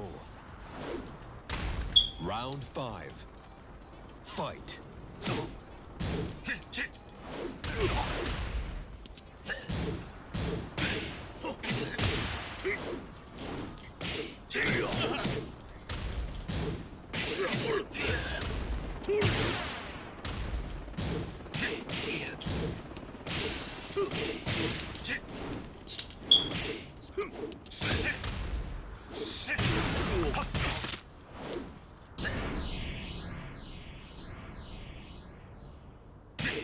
Great. Round 6. Fight.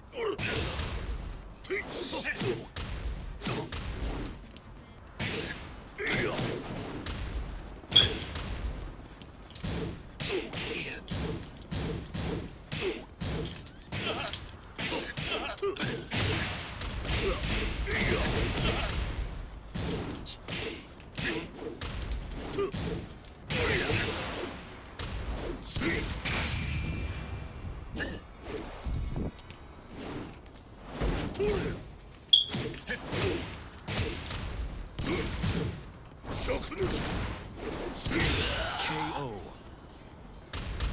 Final round. Fight.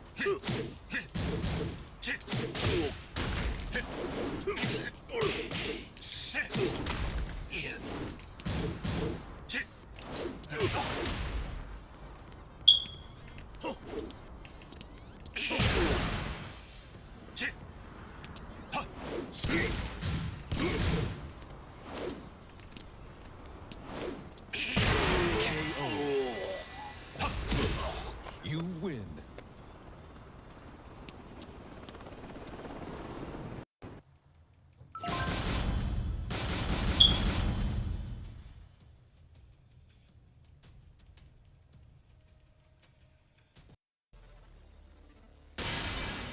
Welcome to the King of Iron Fist tournaments, Sergey Dragonov.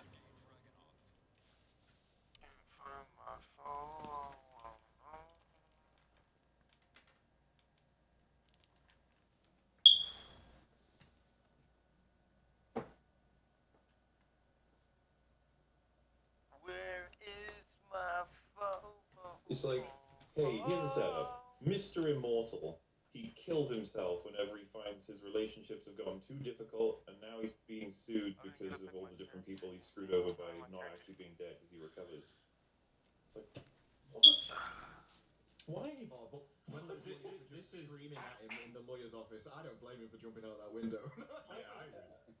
Oh yeah, I love the fact that like windows in high-rise buildings, like they don't have tough safety glass, like you actually would get it to stop this happening. You can just walk right through it. It's no problem. Get ready for the next battle. When he said we don't know how to write court scenes and we don't understand legal stuff, and yeah, like they just have all those details, like the bit where they have to try and reach a settlement with all these clients who are suing him, and they literally just go, well, you know, he's got shares in Apple, so we're gonna dole that out amongst you. Case closed, we're out here. It's like you don't do it like that. You can't. I'm not a lawyer, but even I know you can't just decide it's over. By the end, one of them didn't even get any money. She got an apology, and he looked her in the eyes for 15 seconds. It's like eye contact. Round one. Fight.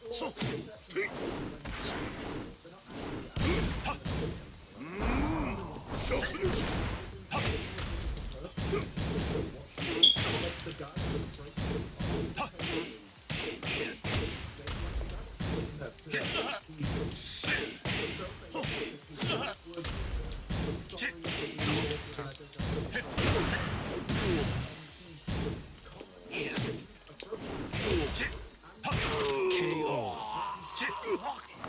Round two. Fight.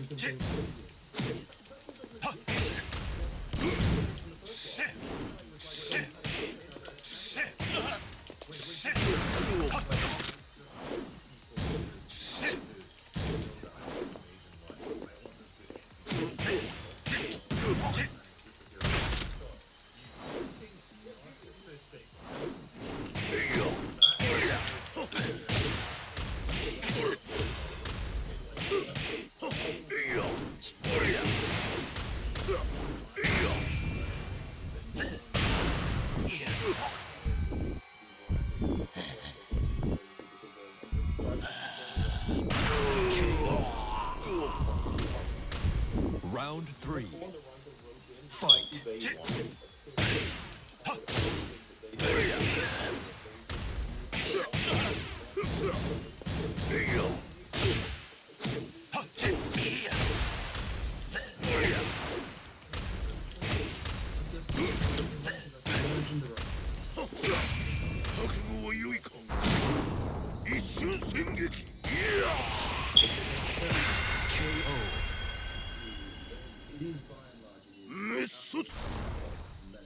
Round four. Fight.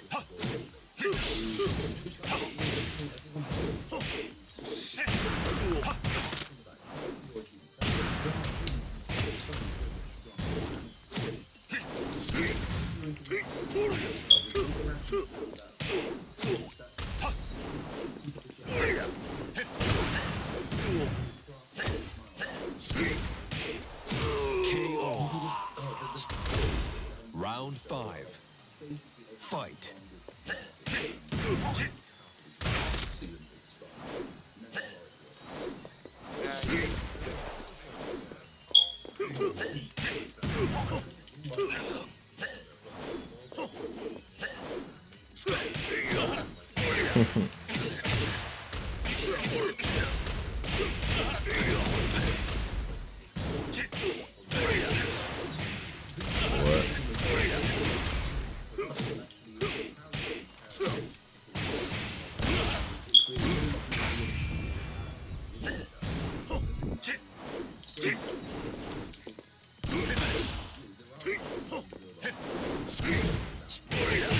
KO.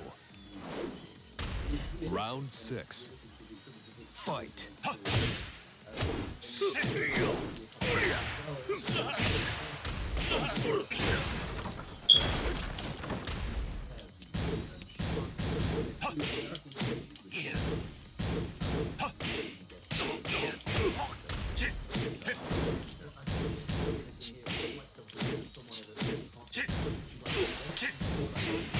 KO. You win. Episodes telling us, I don't want to be She-Hulk. I want to be me.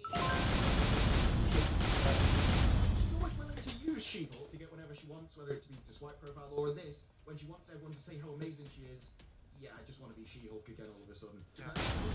Use what she's got for the unearned advantages, but still wants all the praise that. Welcome to the King of Iron Fist Tournament 7. Character arc where, you know, her arc is like she starts to become a little bit intoxicated by the power of being She-Hulk, you know, like Sergei Dragonov. incredibly physically strong. You know, I'm attractive to people. Oh, it's all very like enticing, and I want to just be like this all the time, and I'm going to take advantage of people, and suddenly I'm going to start, you know, having less respect for people, less regard for other people's needs and you know, boundaries and stuff. And it's all going to go to my head, this power trip that I'm on. But I know they won't do that. You know what I mean? Like that would be part of an interesting character arc if she learned something from that. Get ready for the next battle. Have great responsibility that comes with this great power, to paraphrase. But like she'll not have that realization because that's the kind of character arc you need to go for here. It's just going to be vacuous, ridiculous, you know, justification for their own lives. It's a coping session. It's a therapy session for them to make them feel better about themselves. The writers have never gone on an arc themselves, so they don't really know what one of those is. But blown away by it was episode 4 where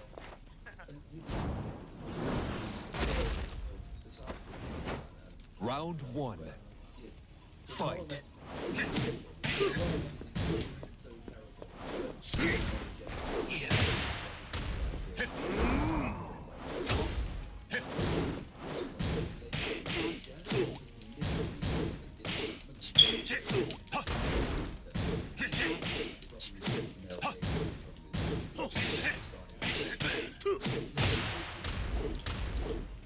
It's unbelievable.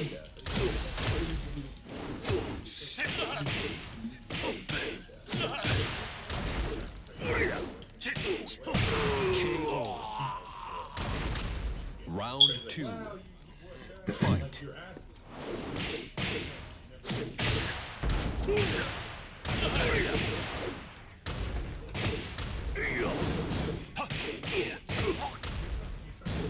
This idea that a person is defined by at the same time, you can have a character who just desperately wants to be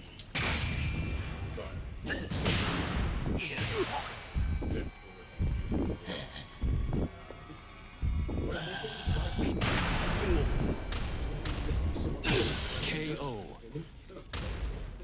Round 3. Fight.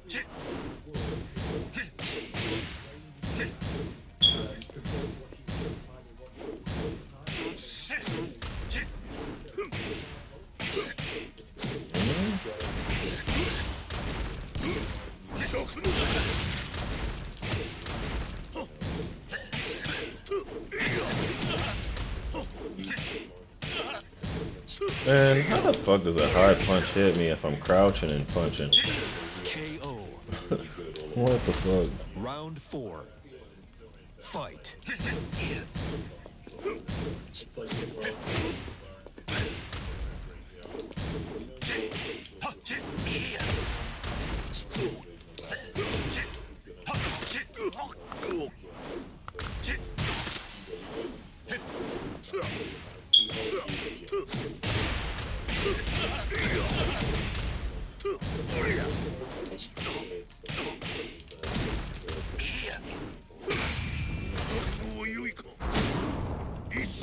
Why can't I jump?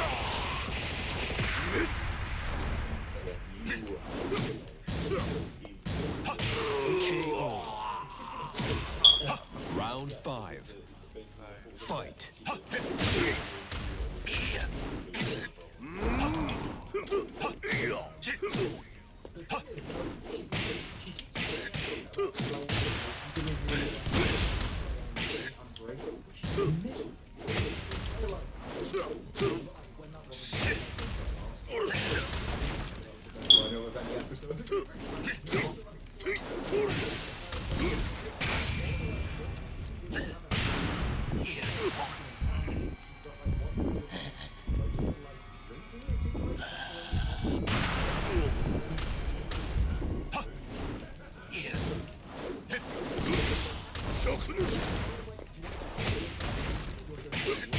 KO.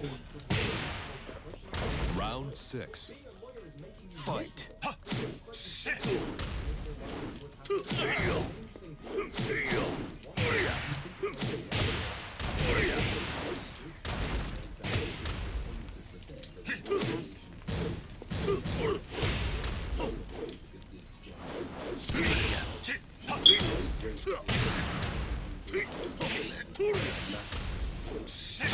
KO. You lose.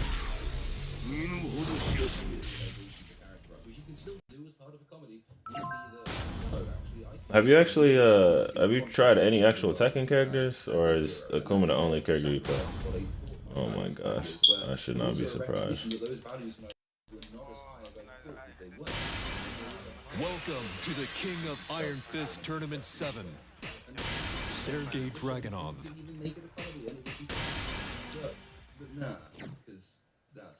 I don't think the writers would have the balls to do that because the amount of flack that they would open themselves up to by suggesting that like being a single-minded, career-driven woman who just lives alone in a glamorous apartment with some Get ready for the next battle. so to sleep every night, like to suggest that that's not a fulfilling life, you can do it. I honestly acceptable, and it would open them up to too much criticism. They wouldn't have the balls to make that kind of moral choice. Well, this whole episode was anti-marriage from the start. It was weird because it was like it humiliated the person getting the divorce, and then kind of showed the positive of the divorce. That like, yeah, you can get a load of stuff out of this if you divorce people. So I think this episode of all because even Round 1. Fight. Great.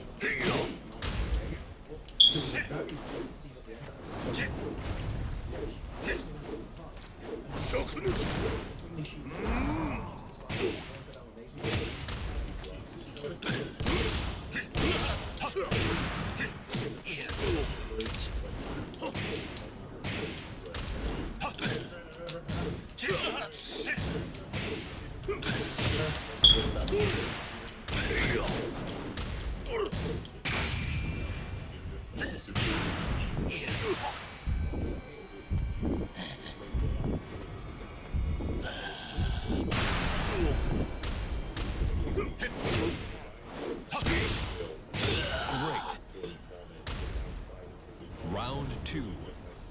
Fight.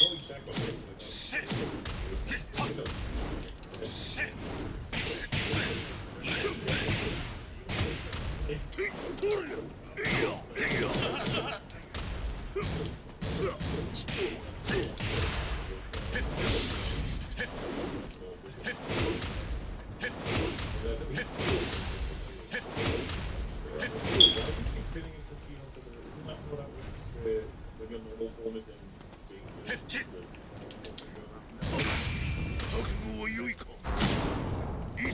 being What? I don't get it. Round 3. Fight.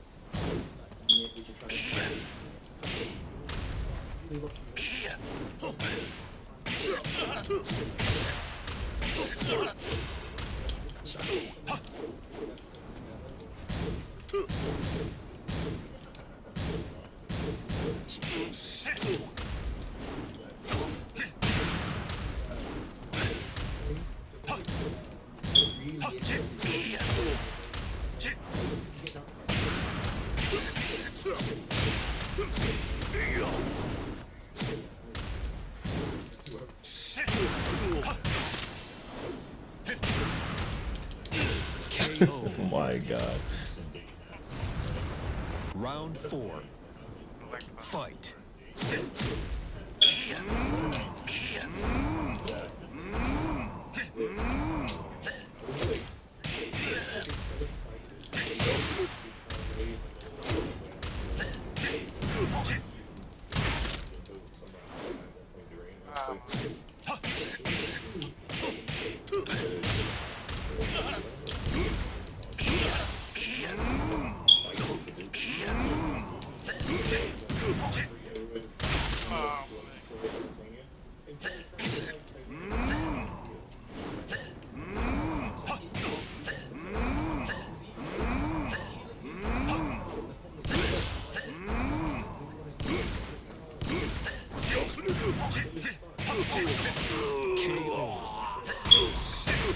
Round 5.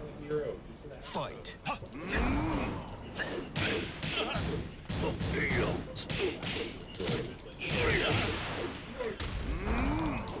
Wow. One attack.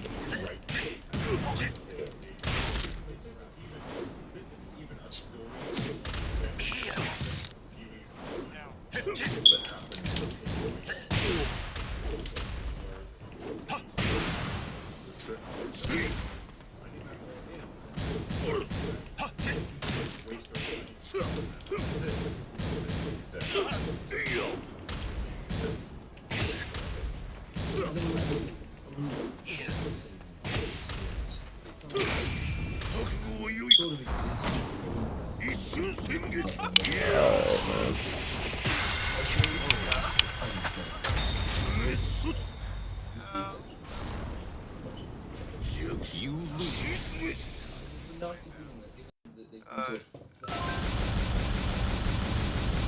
it might end up just saying, and now you get to see She-Hulk in the next mainline MCU film. So you actually have to watch all of this to understand it. Her in the Marvels. Might as well throw her in there. Like.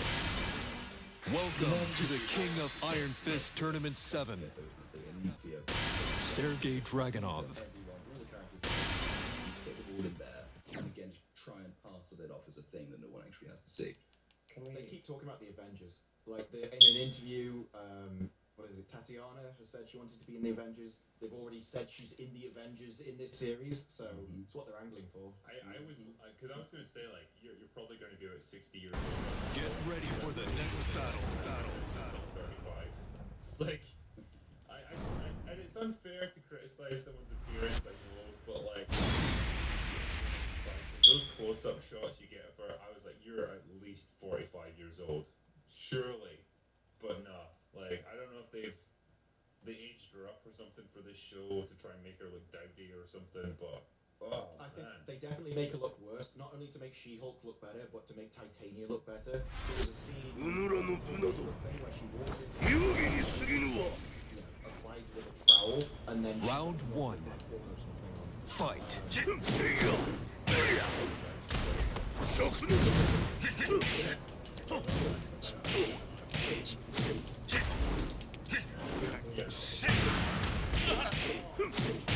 What the fuck, man?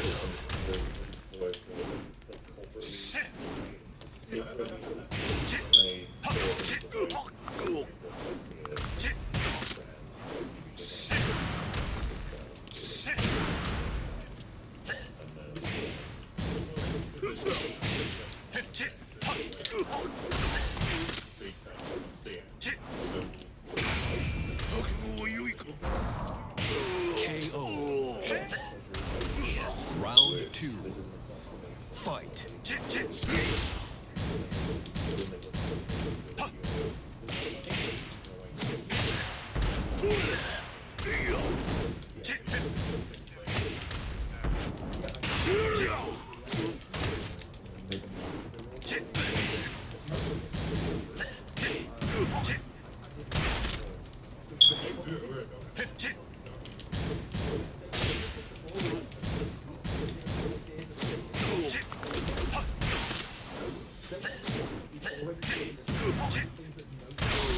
KO. Round 3. Fight.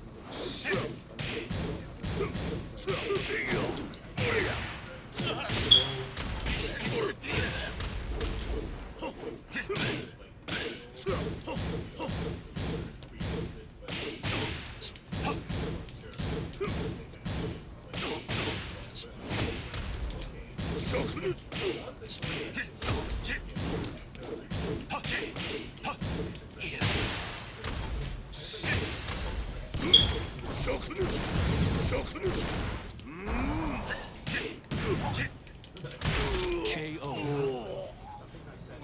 Round 4. Fight.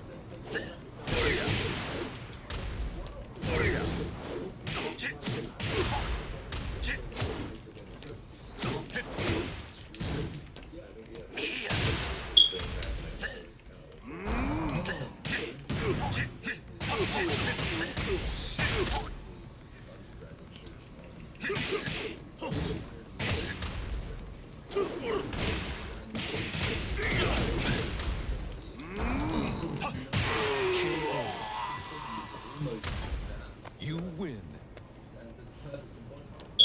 It's almost funny because it's so. The generic meme template, the picture of She-Hulk, which just says the text is just She-Hulk is a bad show, and you look at that and you think that actually, in the sort of the modern art sense, you can read deep meaning and message into how on the nose that is. Yeah, yeah, it's called Wow. They're called Wow Standing. Conception of irony because it's so it's just there, it's just a thing. It's almost a bold thing. It just depends. It's funny because it isn't funny.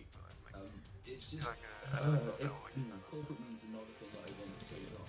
Really, I think they should probably be burned. Welcome to the King, Sergei Dragonov. Well, it's like most of the time when they actually get Oh shit! I didn't mean to do that. You know, the production of movies, TV shows, that sort of thing. So whatever memes they try to bring to bear are usually so fucking outdated that like it's ridiculous anyway. Like the one that always came to mind for me was like the, you know that Bruce Willis movie, like the final movie in that trilogy of like Unbreakable. What was it called? Glass. Yeah. Where they start. Get ready for the next battle. It's like barely relevant, maybe 2 years previously, and like, but that's how long it took for it to make its way into the final movie. And yeah, like that's what they're working with. It's like, it's as if they take like a robot that's like vaguely connected or to human culture or vaguely aware of it and put it up on stage and try to make it do like a stand-up routine. You know, it's so. Yeah, it's so disconnected. This website that it goes to by the way, it's called Intelligentsia, and it's a Round 1. Fight.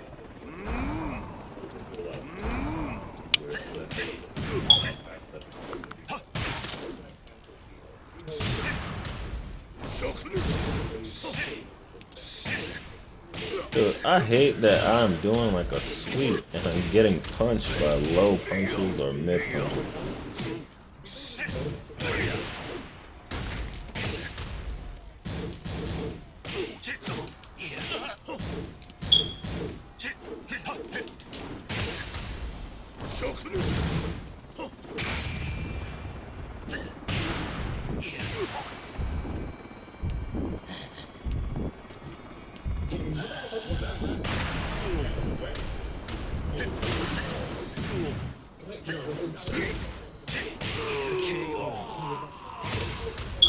Round 2. Fight.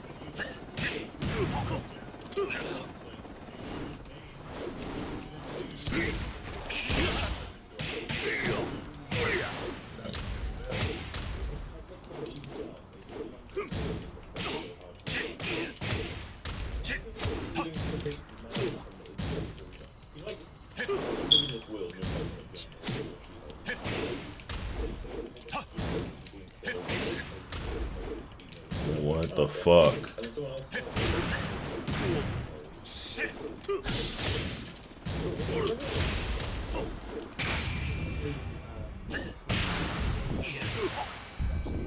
Something like that. The comments in that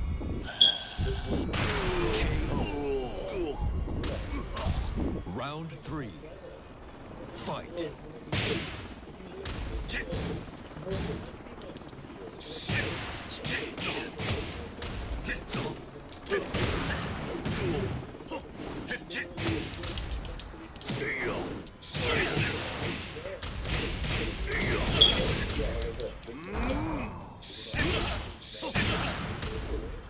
Bruh, what in the absolute fuck?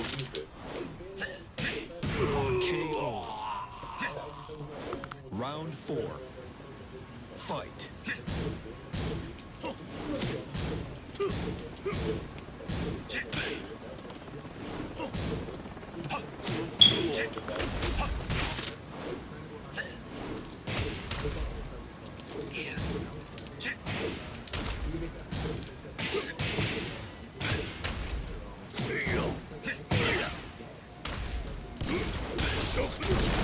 Oh my god.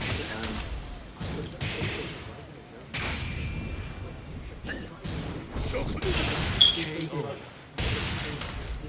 Round 5. Fight.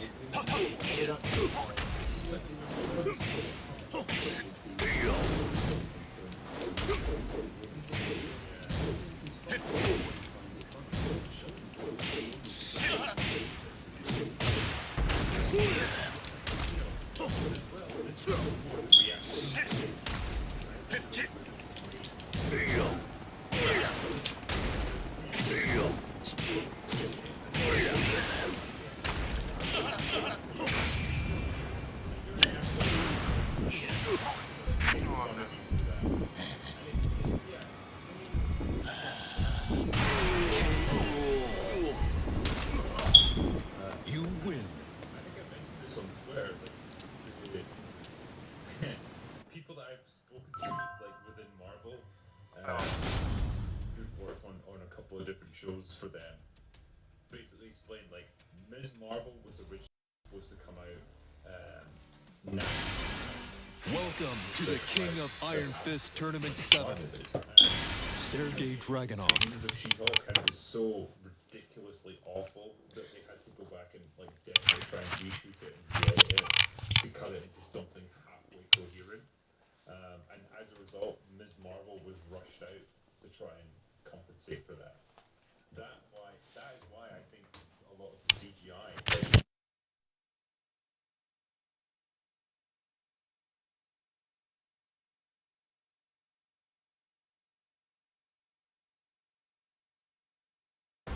Get ready for the next battle.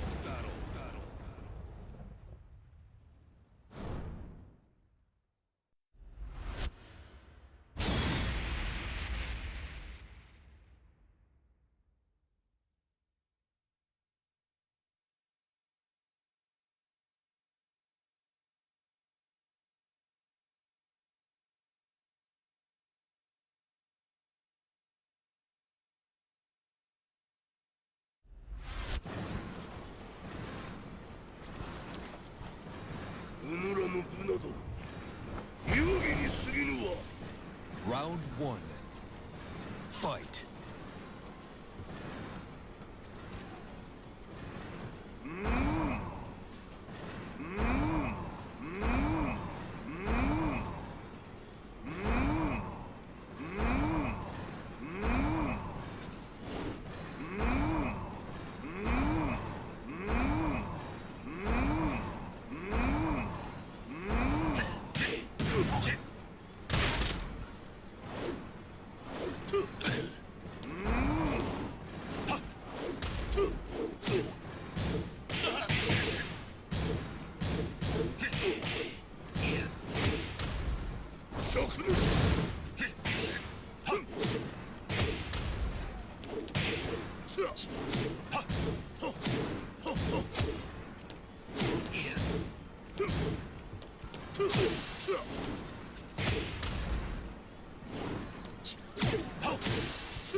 KO. Fight.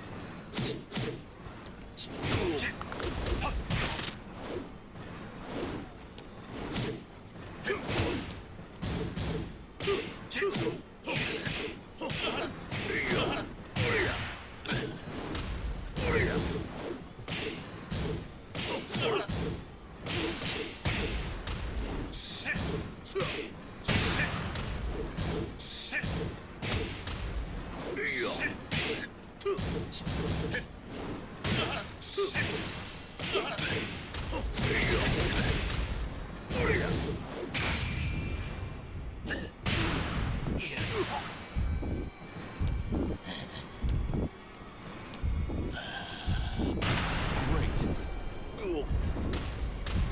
Round 3. Fight.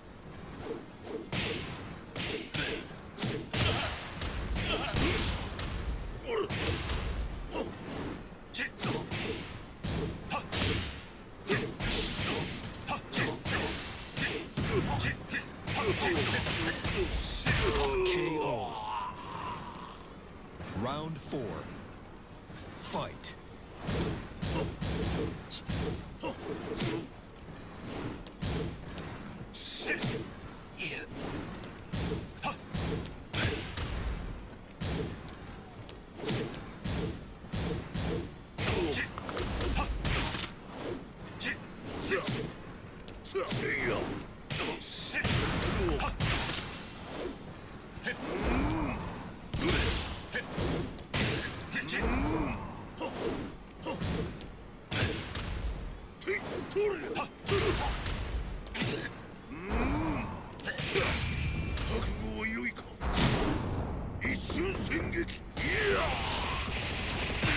Great.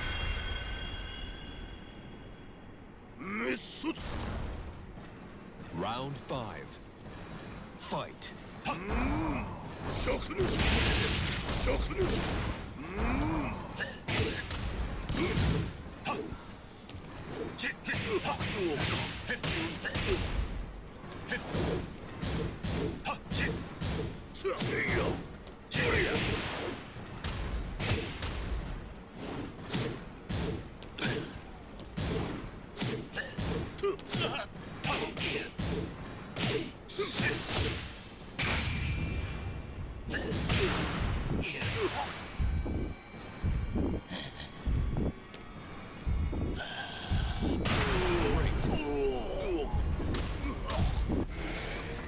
Round 6.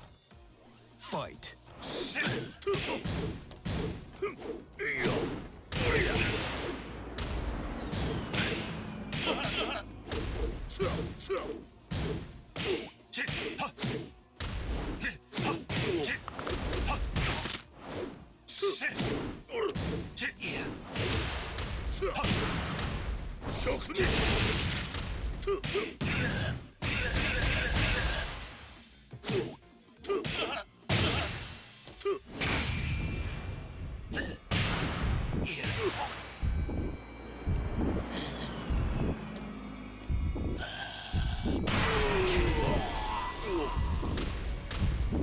You win.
I'm so sorry, 3 point. This shit is just constantly fucking up. I don't even know if you're here anymore. My laptop keeps stopping. These characters, where I don't feel like they go anywhere or particularly do anything. It's just the writing is fucking terrible. Yeah, but it's long periods of nothing that's punctuated by brief flashes of utter nonsense. It saves all of its events for the last 10 minutes. So you have to sort of sit there and try not to fall asleep for the first 45, 50 minutes. And then you're suddenly bombarded with stuff, payoffs that the show hasn't earned, or massive events that impact character and world building going forward. But they've all been saved for the last 10 minutes of the episode, and there's usually 3 to 5 of them in one go, meaning that by the next time the next episode comes around, you might have ended with a big revelation for not Galadriel, for example. But 2 minutes before that, in the previous episode, there was also a big revelation for, I don't know, just take Tyrion and Disa, or any of the other slightly less important characters. But you would have forgotten that, because the show just, it's condensed everything, it puts all these things side by side, meaning that the only impression you're left with at the end is whatever the last big revelation happened to be. It detracts from the meaning and the import and the memorability of whatever the preceding revelation was 5 minutes earlier, because it simply isn't as important. And it's not that the show doesn't have content, because the number of revelations they pack into the last 10 minutes of any given episode shows that it does have content. It's just that it hasn't spread it out at all. What it needed to do was to sort of put these things periodically over the course of the entire hour. That would have maybe kept more people's attention, but would also allow these development points to actually have room to grow and to sink into the mind of the audience. And it would have made the show feel much fuller than it actually is. It wouldn't have fixed the show because the show's just done in certain other ways, but that would have been one improvement, just to space out relevant information to make sure that all the action stuff is remembered going into the next one. But that's only one of the many issues. Hello?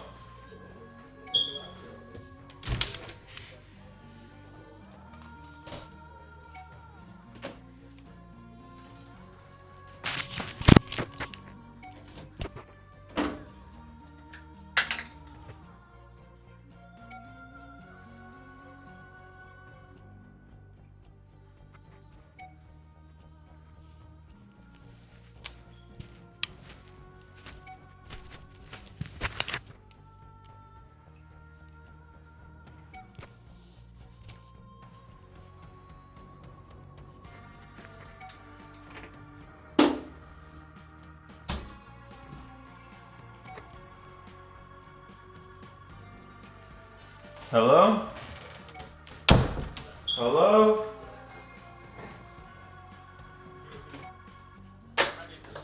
Hello?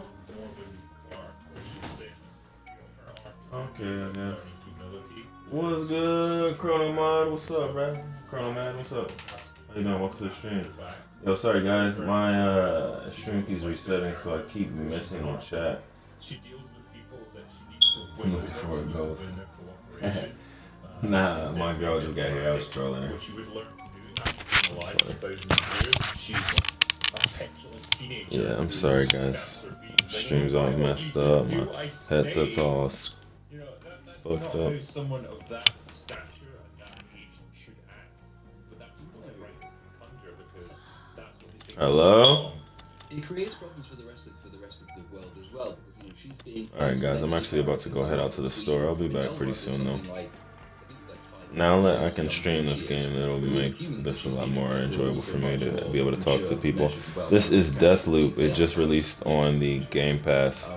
It was originally a PlayStation exclusive. It's made from the creative minds behind Dishonored and Dishonored 2. They made another game too, I can't think of right now.